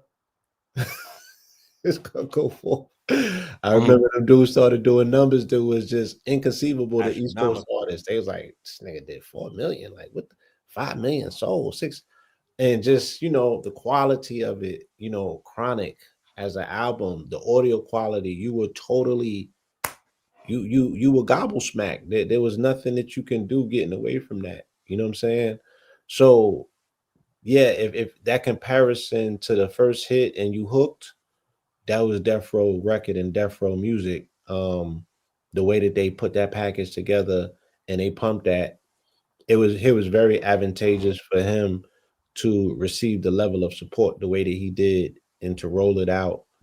But I think, you know, again, what people say about Suge, I think is somewhat true, that, you know, man, like he was good with management because he had a background in management. You know what I'm saying? And he knew how to get things done in the business of music, because he was taught some of those remnants when he came through Solar Records. He was under the helm of melanated music executives that were a little bit older than him, but you know, they were able to tell him, yeah, this is, you know, Mob, you know what I mean? Like they gave him They came out of the and he comes out of security background for Bobby Brown management. So, you know what I mean? You get to kind of see the behind the scenes of what's going on. You know where the BS exists and where it don't. He was very good at, you know, cutting through red tape, if you will. So his style and approach of management, because people still speak about his accomplishment. Damn, he helped Jodeci with their contract. He helped Mary J with their contract. All of them MCA artists. You know what I'm saying? He put people in good predicaments, but it was just an overspill of his lifestyle and the culture that was too overbearing. Like Trump, he was Trump without the Supreme Court immunity. Right. So Death Row was a CIA asset front. They employed crooked police, right? Informants. Who basically kept a watch over the operations and whatnot. These were Rampart like officers and whatnot. What's the dude running around right now? Reggie White and all of them, Reggie White Sr. and all of them. Yeah. They were extortionists. They were knocking people off. And yes, this was an operation. This was most definitely an operation.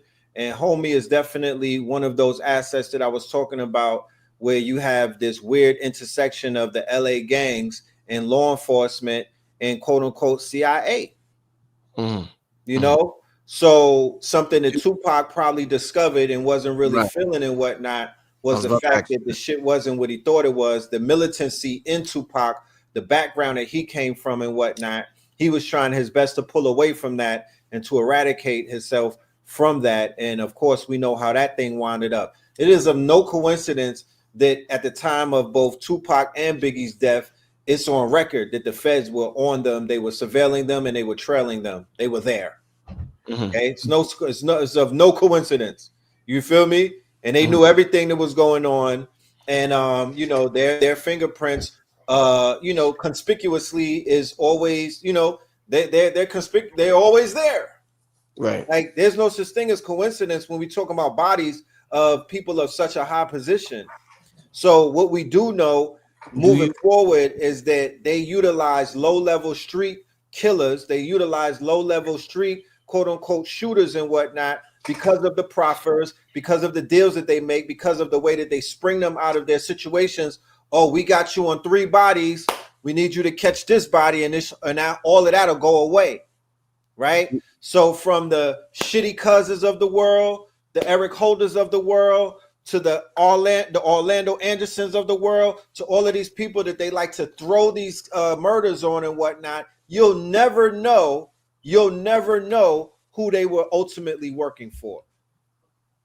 Do you think the death of Tupac, if Diddy is tied in with Clive Davis, who's tied in with the mob, who's tied in with the FBI, who's tied in with the small hats, who's tied in with who else knows who, if Diddy is tied in with all these people, do you think the hit on Pac was a favor for Diddy so Diddy could become who Diddy ultimately became? Who was the only one calling out the shit for what it was? Who was keeping it he was speaking it plain. Yo, this is these niggas are not who they say they are. That's my guy Biggie, but he sold out. He's not my man no more. He's trying to take y'all down the wrong path. Y'all need to follow Tupac, Machiavelli. These niggas, homie is a Bati boy. It's a whole conglomerate of them. Dr. Dre is one of them. He's calling them out by name. He's keeping it real. He's laying it out. He's one of the only artists of that time that was ringing the alarm, and basically that's why he became Machiavelli. The whole Machiavelli Illuminati was about, you know what? I'm gonna follow my sword, and I'm gonna basically call names, and I'm gonna pull the sheets off of this thing, nailed to the cross. If they take my life, y'all know what it is. He said, what he said? He said Quincy Jones tried to fuck me. He was talking like that.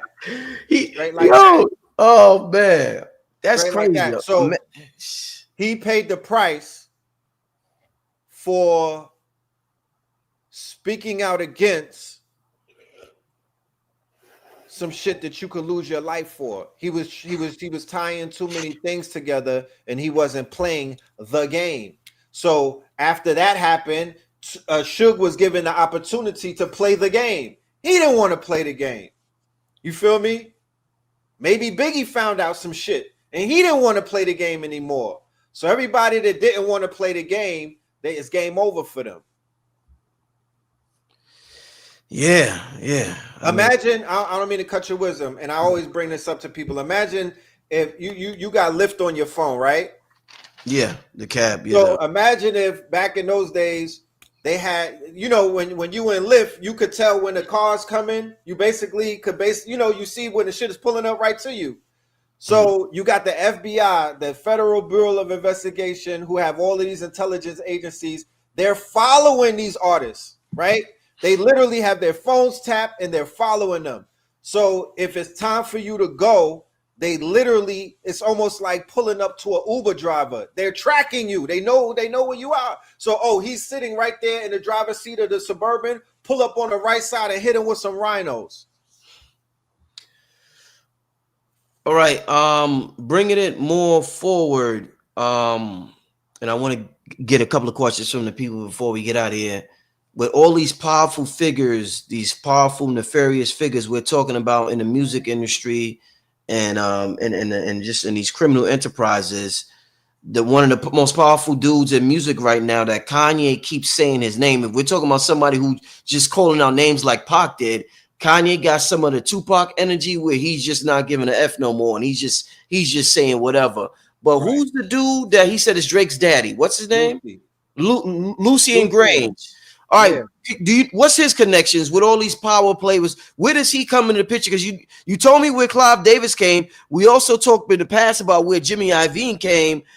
We've talked about Andre Harrell and different names. Where does Lucian Grange come in to become the most powerful figure in the music industry?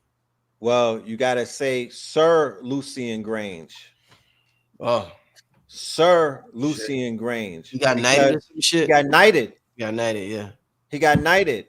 So he's out of London. Okay, he's out of the European arm of Universal and whatnot. He's with the financiers. He's with the bankers. When you talk about London, you're talking about the bankers and whatnot. You feel me? You're talking about the power center of these Europeans and whatnot. He's a very strange bedfellow.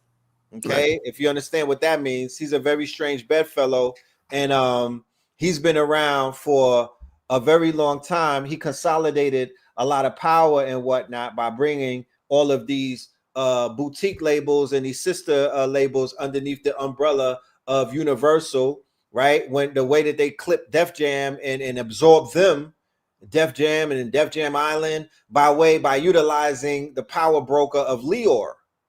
Okay, Leor did a lot of shit, and Leor's in bed with Brofmans and all of them, and that's a whole nother story.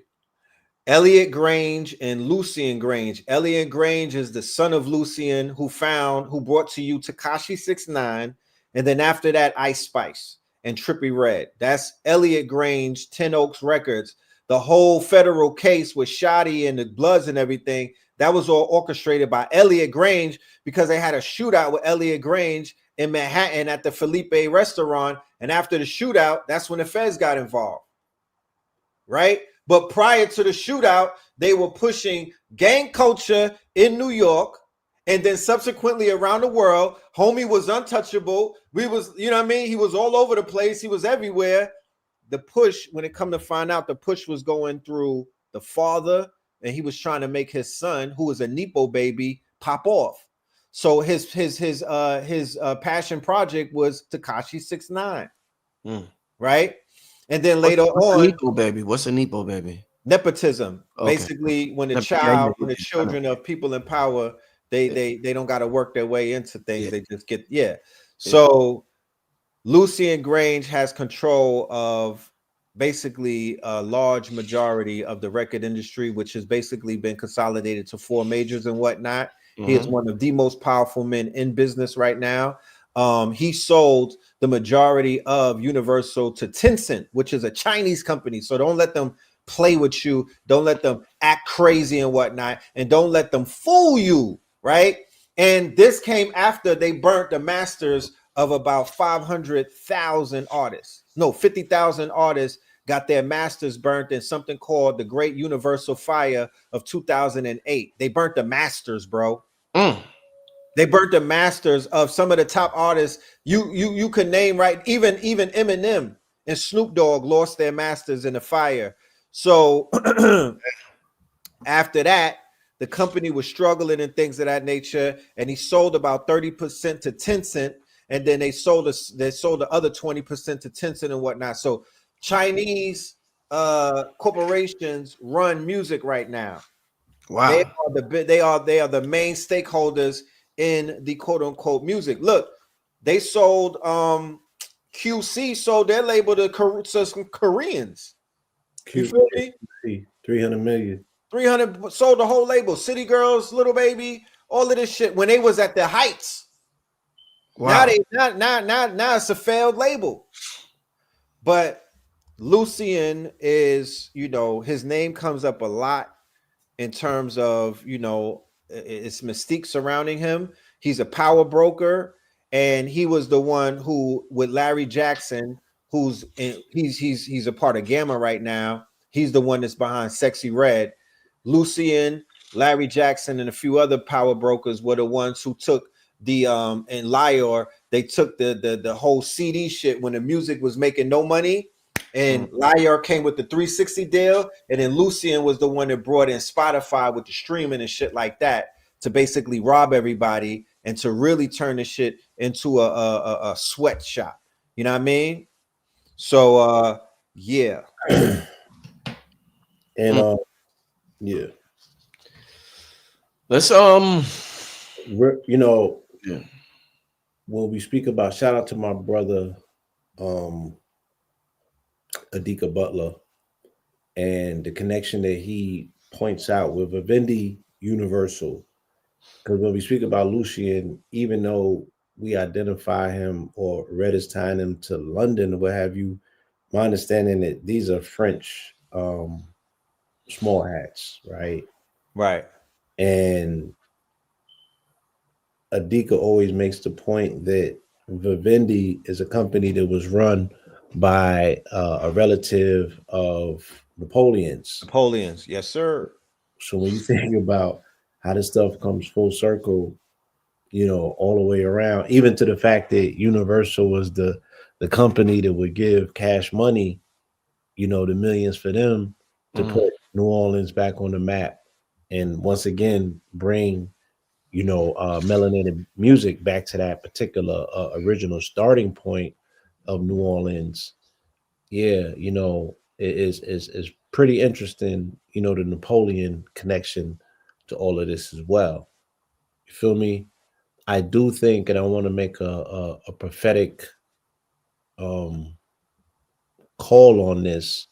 The Drake lawsuit, you know, dealing with the payola, attacking UMG, they just got an additional.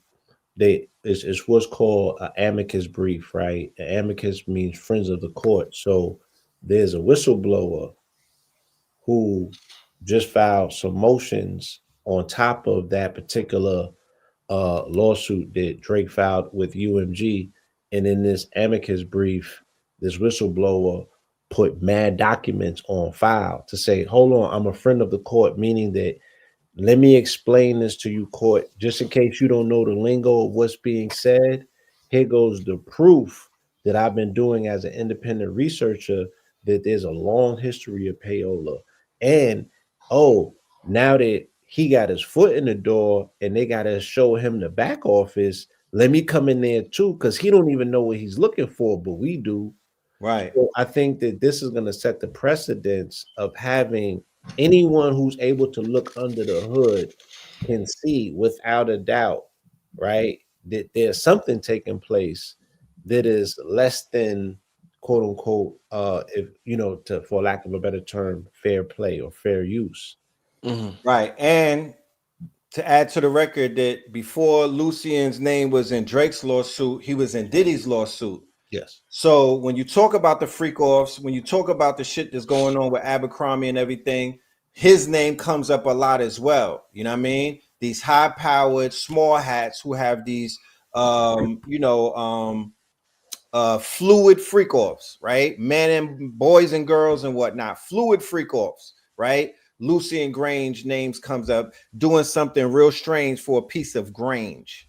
That's the word in the industry. You feel me? So he's down with that mafia as well, the pink mafia they call it. Yeah. Last question I have before I get a question or two from the family. And shout out to everybody. We got about almost 3,000 people in the chat. Shout out that chat is moving. I can't keep up with it. I see King Simon in the chat is booming. But shout out to all of y'all. Earlier y'all mentioned how chat GPT ain't the same. When you Google shit, that ain't the same no more. Yeah, nah. TikTok ain't the same. YouTube ain't the same. And Blue said it's like a virtual book burning. And you said that the matrix adjusts accordingly. Yeah. What I want to ask you is one of the things that people bring up as a solution to the mess that we call this music industry is blockchain. Is there a way to manipulate blockchain? The way they manipulated Chat GPT, the way they're doing with YouTube, the way they're doing with Google, the way they're doing with everything else, TikTok and everything else. Is that possible to do with blockchain, or is blockchain solid? The matrix can't adjust blockchain. From where we're at, you know, as it stands, blockchain is impenetrable. Depending on what your desired utility is for it. So if I want to utilize blockchain for publishing artist rights, right? like the things that they go and get a copyright for, or the things that they go to a record label for. A record label has to enter a lot of different metadata points for them to, you know, whether they want to retrieve royalties or things of that nature, whether they want to register a particular body of work. All of that can be done now on blockchain, because blockchain is a ledger that Right. is unchangeable, you know. So whatever I set is fixed, you know what I mean? Right. So if I have a product, if I have a piece of music, instead of going through all of these different metrics, right? Because I gotta go through a PRO, which is a performer rights organization. Then I gotta register it over here. Then those people have to connect, right, in order for me to get my coin. And then they gotta connect and then send over there. All of these extra steps, a lot of people are not getting paid, because if one of those little things are left out of those steps, then your money goes to something called a black box, which makes it unretrievable. And after 2 years, everybody's money is getting split up between the head publishers, right? So the top dogs, the Lucian grains in the industry, they're all splitting $400 million at the end of the year of legacy artists who don't know how to get their money. You feel Right. me? It's a pot. So, yeah, so blockchain can eliminate a lot of that by making sure that your stuff is registered, knowing where your stuff is registered at, and being able to send somebody there instantaneously. Like I can have the QR information right on my CD. I can have something right here that you can beam and get all of the information that you would ever need. And we can take it out of the obscurity of a black box and put it on a blockchain and make it transparent. This way, everyone can see it. I would rather everyone have access to the information than no one. No Not even one. Right. Right. Excellent. So we're talking about blockchain being decentralized, right? Something that you don't have right now, like Blue was pointing out, everything is centralized. There's no single point of control when you talk about blockchain and whatnot. You feel me? So, you know, it's across networks of nodes. It's distributed across different networks.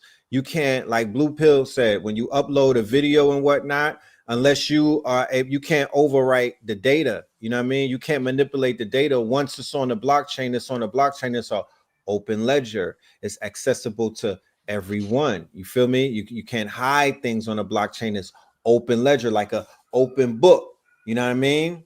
So yeah, that's the best place to put information, to store, you know, some of the master teachers, because I went deep diving for Bobby and whatnot on YouTube, and the majority of Bobby clips are like 10 minutes and 15 minutes.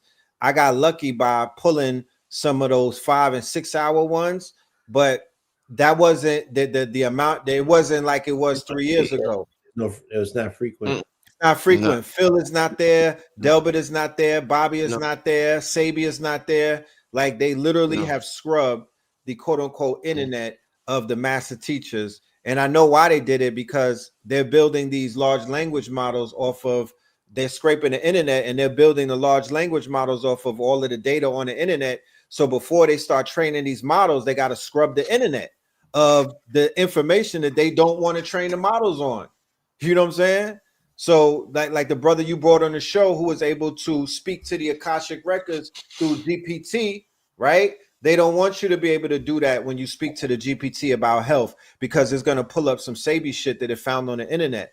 But if the Sabi stuff got scrubbed, they won't be able to do it. So now we're talking about building an LLM where you scrub the blockchain with from the information that the data that you put on the blockchain. You'll be able to make data sets off of that information that's basically safe. So as it stands right now, that is our safe haven until proven if differently. Yeah, man, this spirituality thing, family. I want y'all to really yeah, like they said, Red and Blue keeps making the point that consciousness have always been a threat. So I want y'all to really take serious the teachings that are out right now. Yeah. Rich, before you disengage or go to the chat, I wanted you to follow through on the prison piece, because that's a pinnacle. It's a crystal, it's a capstone on the pyramid. And yeah. get right into it, Blue. In this series by Whitney Webb, she talked about how there was a meeting with some heavy players in the financial world with these record labels, and they told them about the opportunity to invest in private prisons and to become shareholders. And she just talked about how since that meeting, that's when gangster rap just basically took over the scene, and it has never left. So, So talk she to us. spoke about the infamous meeting that some people say is folklore, but you know, she made a good point, and we'll reiterate that point. You know, the best way to gauge whether something is folklore or not is to look at the results of it. Mhm. And everything that meeting laid out, the plans that was introduced to that meeting, they have played out. And the smoking gun that she introduced, and one that we would definitely instruct the family to deep dive on, is a company called Whacking Hut. You know what I'm saying? Yes. And she made the clear Whacking Hut connection, and then she made the connection to the people in executive positions in the music industry and finance who are directly involved with Whacking Hut. And then it came all the way into politics, because up until this day, even when you're looking at what Trump is doing with the extraction, right? Even what you're looking at with the private prisons, even what you're looking at with this stock market situation, you still gonna find Whacking Hut in the mix. You feel me? Up until this day. So she was speaking about some key players, some key investors, and those people are, you know, they're active, they're part of this administration. You know what I'm saying? They're aligning themselves for the next big play. And I don't know where in the political spectrum people kind of fall. This is a bipartisan observation Straight when like we that. speak about what's taking place with the Supreme Court and that boy that they sent to Venezuela, and this administration's unwillingness to obey Supreme Court decisions. You feel me? Right. So the way that we're looking at the deterioration And right. of the judiciary systems in this country, it clearly tells you that they're going towards an authoritarian model, a goulash type of confinement, and the whole country is going to be Louisiana if left up to them. Facts. They trying to turn this whole shit into Angola. It's a fact. And the case with the NYU kid, the Palestinian, that's the big case right there, because that's challenging birthright citizenship, right?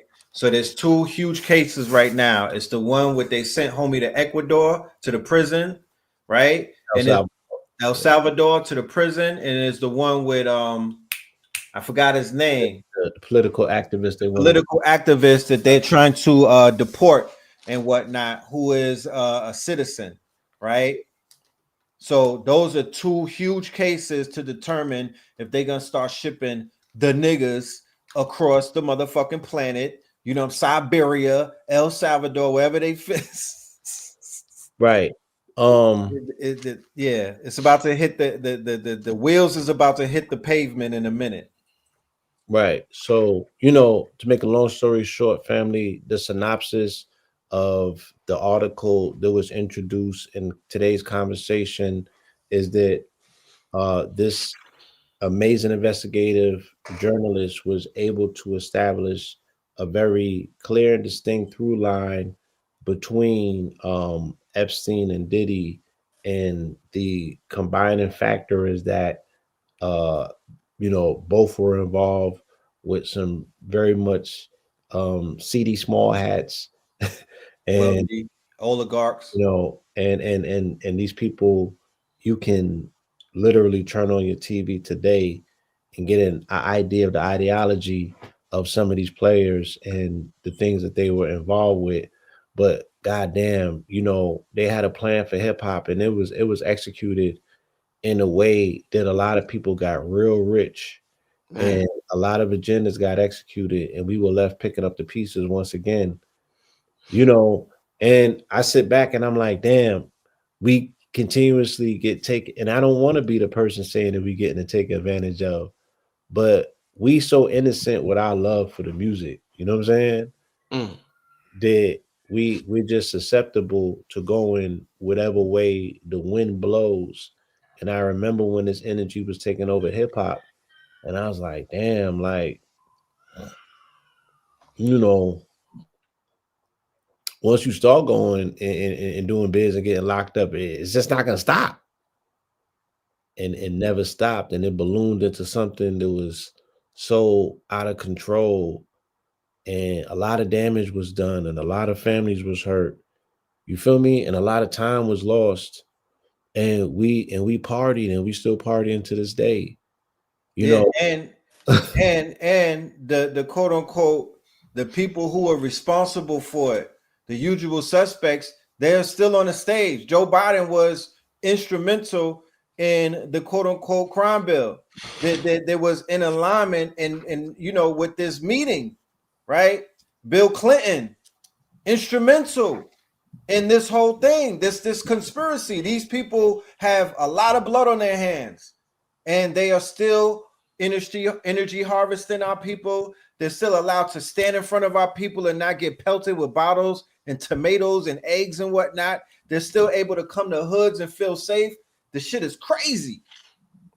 but again, we don't recoil at what was done to us. We don't recoil at the sound of crack still. You know what I mean? So Right. we don't have that relationship with it to have a response to those people. We don't understand, you know, the length of the of the violation. We just don't violation, right? Midst of it. Rich, you want to ask a question? Now I'm just enjoying the y'all concluding our conversation tonight. I gotta say this. I'm sorry, Rich and Blue. Yeah. I'm gonna get to. I might forget. I get into these places. I have to put some names out there before we wrap it up. That it would be egregious for me to not to give them their salutes and their shout outs. Professor Griff comes to mind as somebody who we must give their honors to.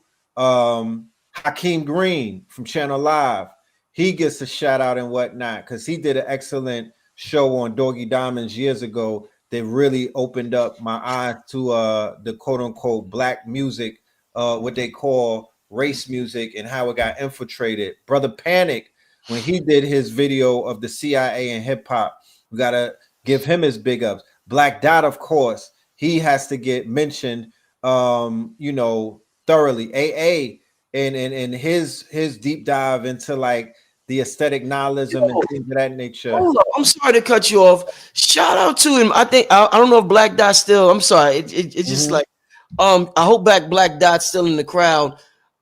D Brad. Remember when D Brad came on? Remember D Brad? D Brad, my guy. The first world star. He went viral. He was viral. What was the executive from BT? What's his name? Stephen Hill. Stephen Hill. D Brad was exposing shit. Breathing Brill. Yeah. Yo, man. And then, before Choke, no joke. Yeah, before Choke. You seen that Choke? Choke said he tried to get at him too. That's right. That's right. Man, it's industry, man. Oh man. They've been blowing the horn on Stephen Hill. Yeah, right? We're gonna have to bring my dude back, D Brad, for a follow-up. Philip Muhammad. Ooh, Philip Muhammad with the book on hip hop. Philip Muhammad, he definitely went in. Wesley Muhammad with his science and his deep diving. I'm only saying that because Whitney Webb, she definitely gets you know, she gets her highlight. I would love to see her on the show. She would match perfectly with you, Brother Rich. I'm gonna get it. But I'm also throwing those names out there for people that want to continue to do the deep dive and to unpack this thing, so we don't have to. Oh, Ross Ben and the brother who wrote the book on reggae, Blue. Yes. What's his name? Ross. That has to be that book has to be Black to His Roots, about dancehall and reggae. That because I was doing a Vibes Cartel deep dive, and a lot of that shit started coming back up as well and whatnot. So definitely that book on Jamaica and dancehall and reggae and that infiltration. I haven't been to Jamaica in a while. I really like Jamaica. I just came from the Virgin Islands, so you just made me think about Jamaica. I miss Jamaica, man. Yeah, I do too. I'm going soon. Real good spot. Shout out to King Simon. Speaking of Jamaica, shout out to King Simon I'm going to pasta this time. In the chat, man. I want to jump off of a speaker. That's on my bucket list. And land on spice. Oh, man. Yeah, I want to land on spice. Who's Ross Person? King Simon say Ross Person. Who's that? Ross Pearson. Ross Pearson. Rest in peace. Yeah, that was an elder that was writing books and whatnot. He was going in too. Ross Pearson transition. You heard him right? Ross Pearson. Yeah. King Simon. Ross Pearson was from Harlem, right? That he was an elder. He went to Florida. Did he transition? Did he go to Florida? I don't know if we talking about the same person. Yes. Yeah. Ross Pearson had transitioned years ago. Wow, I didn't know that. Oh yeah, man. There's some people that we could go ahead and do research with to continue this. I'm going to continue to deep dive. This Whitney Webb investigative report is one of 3. So the first one dropped this strong. And thank you, Blue Pill, for the heads up on that. You know what I mean? And I'm definitely looking for part 2 and part 3. And we're gonna blow this thing. And another thing, I was talking to Red. I was talking to Red on the phone yesterday, y'all, about this. And we talk about, there's a lot of talk about Chat GPT, y'all, and it, communicating and giving us certain information. And I was telling Red, and I told the family in the prior episode, I got probably one, because we American gods here, family. Most of us who's watching this, we from the Americas, whether you're in the Caribbean, North America, South America, Central American, we the American gods. And you know what the American gods tap into, Red? When Christopher Columbus came in, what they said they gave him? What do the American gods tap into? Some motherfucking Ciroc. No, not Ciroc. Some vibes rum. So listen. So one of the things we get in this, we talked about everything is fake now, right? The weed, everything is fake. One of the things that is ChatGPT couldn't fuck with on its best day, y'all. There's an ancestral communication device that I have access to. I want to thank, I don't know if the brother wants me to say his name, but I want to thank the brother for putting me on to the curanderos. That's the shamans that killed Dr. Sebi. The curanderos have blessed me with they're the ones that tap into this science, but the cigar, the tobacco, right. My brother, this is from Honduras, brother. 100% pure tobacco. When I tell you motherfucking tapped in, you could tap in. I mean, ain't nothing like it. Ain't no weed. Y'all could keep the shrooms. Y'all could keep the shroom. I don't deal with the shrooms anyway. Okay, all right. Listen, the tobacco. I'm the tobacco god. The American gods, us over here. In the islands, North, South America, whatever. Yo, this is one of the greatest ancestral communication devices in the world. I got a suitcase full of it, brother. I don't know who my spirit is, but for some reason, the tobacco just came to me, my brother, and I'm thankful. I'm so thankful. But you know what I'm gonna do? Yeah. For the people who want to donate to my channel on Cash App, that part, $20 or better donation, I will gift you. We'll work it out because I can't, sell it, but this is a gift for supporting the channel. For anybody who donates to the Cash App, humongous. I got it. I got the small one. This is a gift for y'all. This is a gift for y'all. So you donate to the Cash App. Let me put it on the screen real quick. And I need some of that. Yeah, no, I'm Blue. I got you, bro. Nothing. Hold on. You know what? I just got a humidor because you got to put them in a certain temperature. I just got a humidor. Yeah. Oh, you stunting? A humidor. My dude said he got the humidor. Yeah. See, the Hondurans, they fuck with me, man. The Hondurans, they fuck with me, man. I'm blessed and highly favored, y'all. So I got one of the best communication devices right there. You know what I mean? So I'm the you gotta get a zoot suit, my G. Like you gotta go fully in it, my nigga. Like you gotta go get the blue suit with cognac the brim plug on it, all the way in. Yeah. all the way in. But on And blow that. some serious shit, this is our technology. This is our organic. We have a lot of organic technology, and I understand people embracing Chat GPT, but there's a reason why they mess with our tobacco so heavily and put shit in it. You know what I'm saying? And motherfucking tainted it and put all these chemicals and additives. So in America, you can barely get it anymore. But thank God for the brother who hooked me up with the plug. These, like I said, this is the tobacco, the Curanderos out in Honduras use. But shout out to them. But yeah, if you leave the Cash App, make sure you leave your email, because I'm gonna have to email you to get your address and all of that. So make sure you leave your email. But let's get to a couple of questions. And I'm serious. I remember getting some cigar smoke blown on me in a ritual and whatnot. The cleanse, it just, yeah, like you said, it's different. Those are way different than what people may be familiar with these days as Black and Miles and backwoods and shit. Like, I'm just saying, you know, the hood be thinking that that's a cigar, and it's like, family, that is nowhere near what we're talking about. Those are chemical weapons and of the mass destruction, of lung destruction. Yeah, the original tobacco. I remember when I lived on South Beach back in the days and whatnot, and they would roll them right there on the spot. Way different than what it is that that people are familiar with. So yeah, let's tap in. Indeed. Let's get to a couple of questions. Yo, shout out to everybody. We about to hit the 2-hour mark. Let's get to a couple of questions from the family. What y'all talking about in the chat? Somebody said, how do you feel about the likelihood that Miss is ISIS? I don't know what you're talking about. I know you're talking about what? Gaza. Right.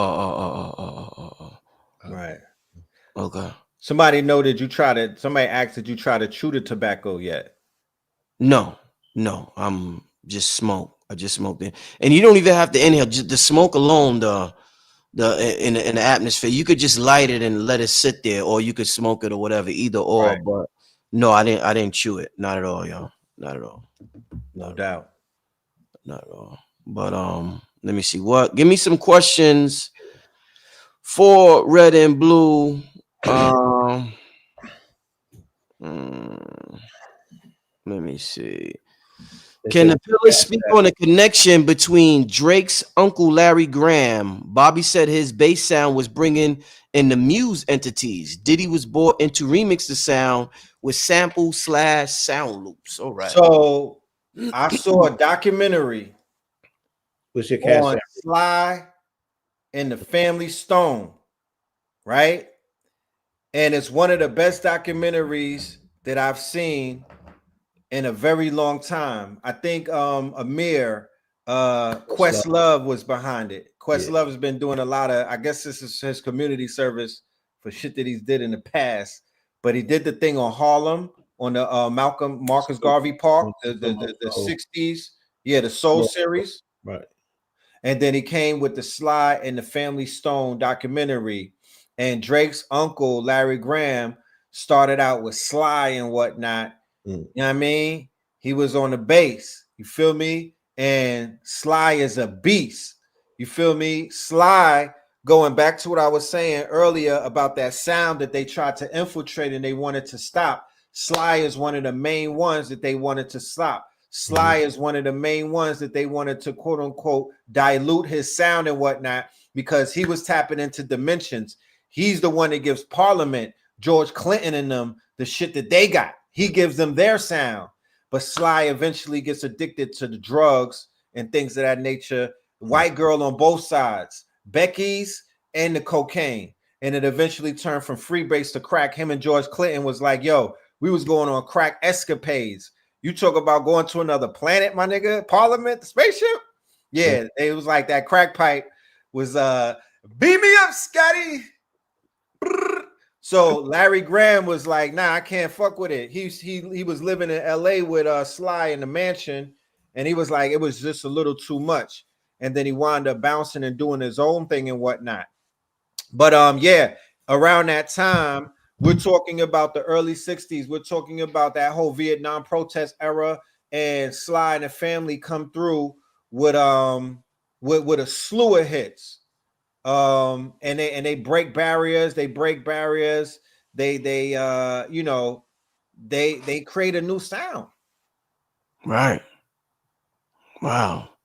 Yeah. Stand for the things. Stand. My dad used to play that shit every weekend. It would be a Sly. It would be like a versus. You know what I'm talking about? Right. So I didn't never understood the power of Sly. I didn't know what the hype was. Yeah, right, Blue? We used to look at my dad like, "What's the hype? Like, what's going on?" But yeah, because he was very serious about that dude. And when I saw the documentary, I saluted him. I honored it. I saw Drake's uncle. He looked just like the father. He looked just like Dennis and whatnot. Very talented though. Clean as a whistle. You know, the Memphis and shit. You know what I mean? Like clean. So yeah, he was tapping in. He was definitely tapping in. One of the standout performances of Woodstock, when they always show the Jimi Hendrix shit, they don't show you Sly. Sly tore down Woodstock. That's what Sly really cut his teeth. But they keep showing you the Jimi Hendrix footage, but they're not showing you the Sly. Sly was more of a problem to the establishment because his sound was just tapping into different. My father told me that if you listen to Sly under a certain type of influence, it was definitely going to bring you through portals. Indeed. Let me just ask this question since this is big in the news. People want to know what y'all think about these tariffs. What you think? Yeah, the best thing that ever happened to black people. This is our opportunity to get right. The middleman has been exposed, right? China did a great thing. Shout out to I Show Speed. Yo, they told me I was a Chinese agent, man. Shout out to I Show Speed. They told me I was Speed. Hold on, why? I didn't tell you that. Hold on. Right, because you was talking about Speed. Yeah, because I was talking about Speed. They said, "Yo, Rich is a Chinese operative." I'm like, what the fuck? I know. They don't know. They don't know. They're not here for the long game. Shout out to I Show Speed, a young 20-year-old from Cleveland, showed you, if you know what you're looking at, that your face card is good around the world, and these people been lying to you. China would have never did what they did for a young white streamer. They don't. This is their divorce of the European. This was it. It's over with now. They are finished with the European. They was only playing nice with him because they fuck with us. Okay. And of course, because we're the consumers and whatnot, and we got them rich. But the middleman has been exposed. They are offering a 250-hour visa. You can get on a plane right now with no paperwork and go shopping. If you collected 10 bands, the same way that Negroes collect 10 bands to go throw single dollars on single mothers at the strip club, right? You could collect 10 bands and go to China and get your business up. You feel me? Get your whole this is the Silk Road all over again. But the window will close because what? The matrix responds accordingly. This has the quote unquote oligarchs. This has the capitalists. This has the people who've been selling us shit for 400 and 300 markup, shaking in their boots because the game has been exposed. If you know what you're looking at. Wow. And again, even one of those touch points that consciousness has been hitting on for over 20 years. When we were speaking about the middleman, when we've been telling them it's 300% markup, when we were speaking about, the non-utility of designer, you feel me? And the fact that if you grow up in New York, you know that what they're selling on Canal Street, grade B, not too far removed. Too far removed. Grade B, the grade A. It's the same thing that they got on Madison Avenue. Right. And you're like, yo, y'all getting taken for a ride for a fool. But we grew up boosting in the late 80s and the early 90s. Cotton reparations. Our way that we participated in retail or in fashion, it wasn't to embellish the brand. It was snubbing our nose at the brand. But in order for the streets to catch up, that's where they created the bootleg industry from, because you couldn't boost enough clothes to sell. So people who couldn't afford the stuff that was on the racks or the stuff from the boosters, then they went and got bootleg. Mm-hmm. And that created a whole industry, and then they got out of control. But then it came all the way, full circle, because they worked for Louis from 9 to 5, and they worked for themselves from 5 to 9. From It's 5 the to 9, they same run the factory for their own bag. and they showed you that it's the same, and they like, you just paying for the label. Straight So up. again, and this deals with, we all addicted to something, you know what I'm saying? And some of us are a lot more honest with our addiction than others. We're gonna find out in real time who's really addicted to labels, though, and that's a real addiction. Because and it happened in the month of Aries. And again, I've been real adamant about pointing out things that happen in the month of Aries to deal with Aries motifs. And Aries motif is self-identity, right? And a lot of people's identity is caught up in designer. A lot of people's identity is caught up in fashion.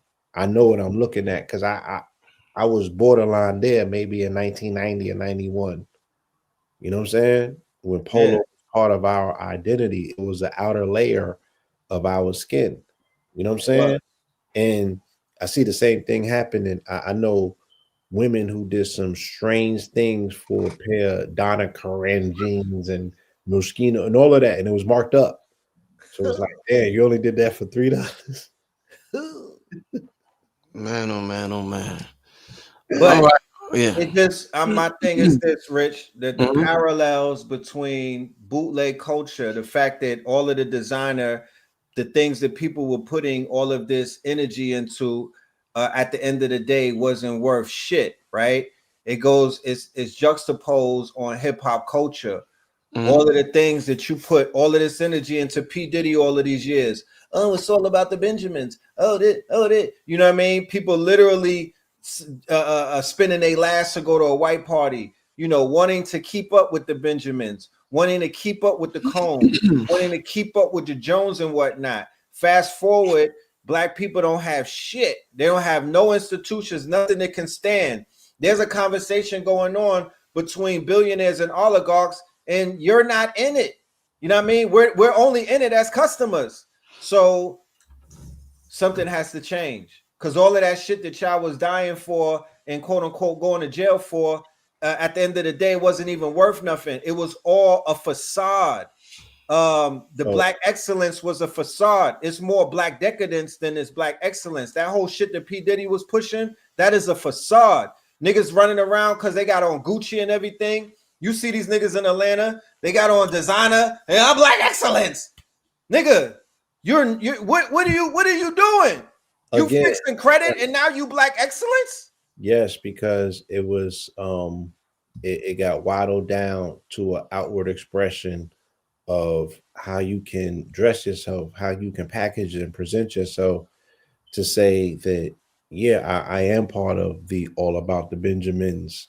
You know what I'm saying? It was part of that ethos. So the graduation or the exclamation of I'm finally here, I've arrived and I've made it, is, yeah, you're gonna put your shit together and show up to all black excellent event and pop gold bottles and everybody and the finest Milan, right, and all your gay designers and whatnot, and the finest imported clothes.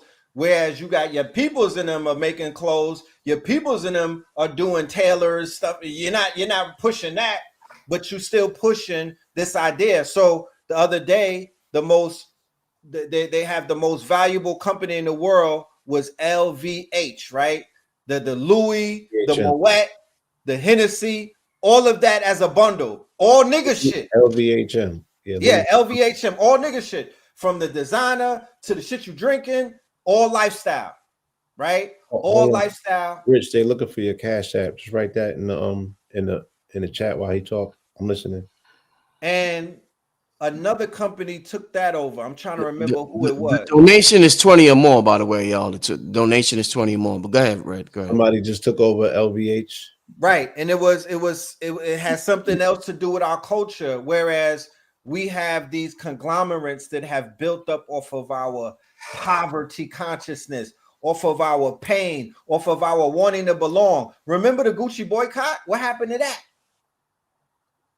What happened to that? So the fact that we didn't use technology as a means to say, yo, I'm balling and whatnot. I got a factory with 20 heat press machines and 20 DTG machines and 20 DTF machines and 20 vinyl cutters. I got a 40,000 square foot factory in the metropolitan lofts and whatnot, and I got machinery in it because I could produce now. I'm a producer. I'm a manufacturer. I'm a prosumer.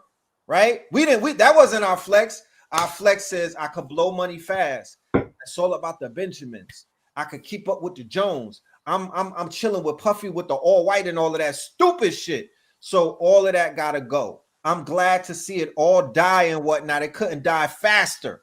You know what I'm talking about? It couldn't die faster because man make the clothes don't make the man. Facts. Somebody said polite and they said polite and Floyd Mayweather killed the Gucci boycott.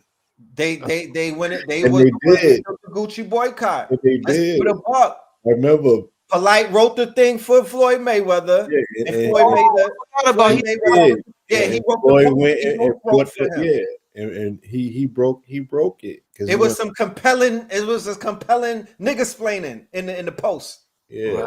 Right. I forgot all about that, man. I'm glad this shit is dying. It couldn't die faster. So yeah, I was about to say that if we really step back and look at the dust settle, it's everything that we've been asking for. It's all in alignment with the cosmic shit that they said was gonna happen when this goes into that and that goes into this, right? Yeah. It's everything Ra's been prophesied. I mean, everything the procession of the equinox, right? Everything is what we already were told it was gonna be. So we're at this precipice at this point where all the fake shit just died. You know what I'm saying? A horrible death at that. The ideologies that you still confused on, you have enough information to weigh it out where it's not heavy on my heart no more if I turn my back and walk this way and go handle my business. You've been left with enough that you can figure out what you need to figure out to dig yourself out of not knowing, right? Or doubt, or just saying, damn, y'all niggas left me. Like, yeah, get it together, family. Look, if you are a content creator, you are tariff proof, right? For what we do and how we create, what they're doing has no effect on us. Facts. So once again, you find out that you've always been in the right place that you were supposed to be, right? Just get to work, double and triple the work. Because if anything else, they're giving you more content that you can. I got more content that I can do anything that I can handle. It's an overload. I want to just throw this out there.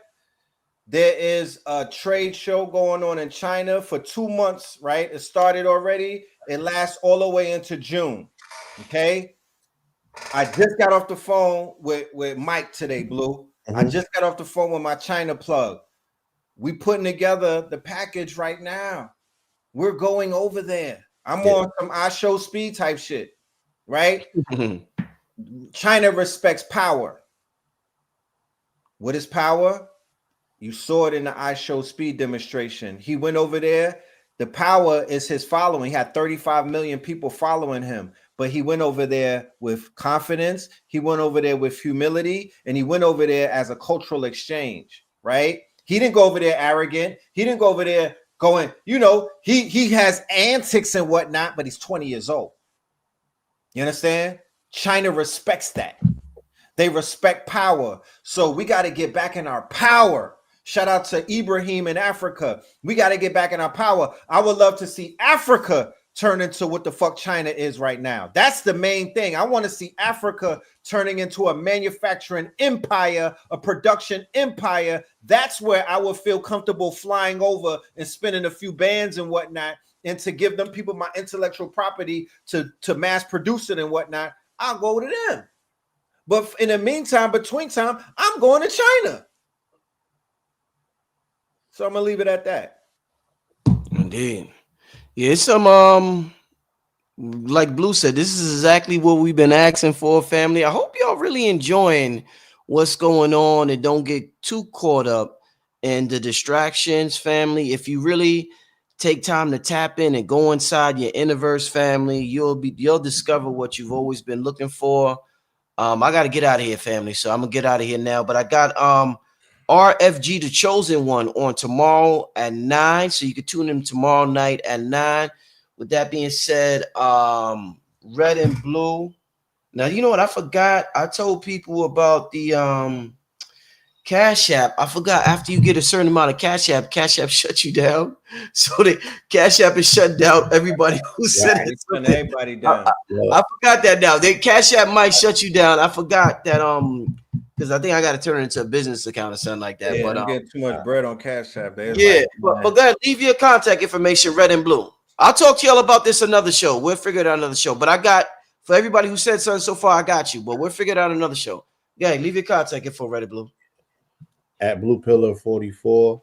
That's on Instagram, X, TikTok, all of that stuff. Blue Pillar 44 at gmail.com. Connect to your city.com. And I also got a Web3 app that I'm pushing and promoting called Yap It. And they have a payment system that's better than Cash App called YapX. But like you said, we'll talk about that another time. And yeah, Hippopolis, y'all. Hit us up. Make sure y'all subscribe to that channel. Yeah, Thank you right there. My flow code has all of the things that I'm doing. I'm doing a monthly. I got a workshop that I just started on the 11th called AI Accelerated 4.4 Fantasy Industry Complex Decoded or Reloaded. I'm sorry. And we're basically doing a 4-week course, and we're building out transmedia. And transmedia is basically media across all mediums. So we're doing comics, cartoons, video games, and animation across all of those mediums in 4 weeks. We're bringing our ideas to life because the AI has upgraded to the point to where our dreams could basically be brought to reality. Ashe. Indeed. All right. Make sure y'all check out all their links. Shout out to King Simon for sharing their links in the chat. With that being said, family, I will see most of y'all tomorrow night. Hopefully, all of y'all are tuning in tomorrow night. RFG, the Chosen One, is going to be a great show. Sign out, family. Everybody have a good night. Peace. Peace. Hey.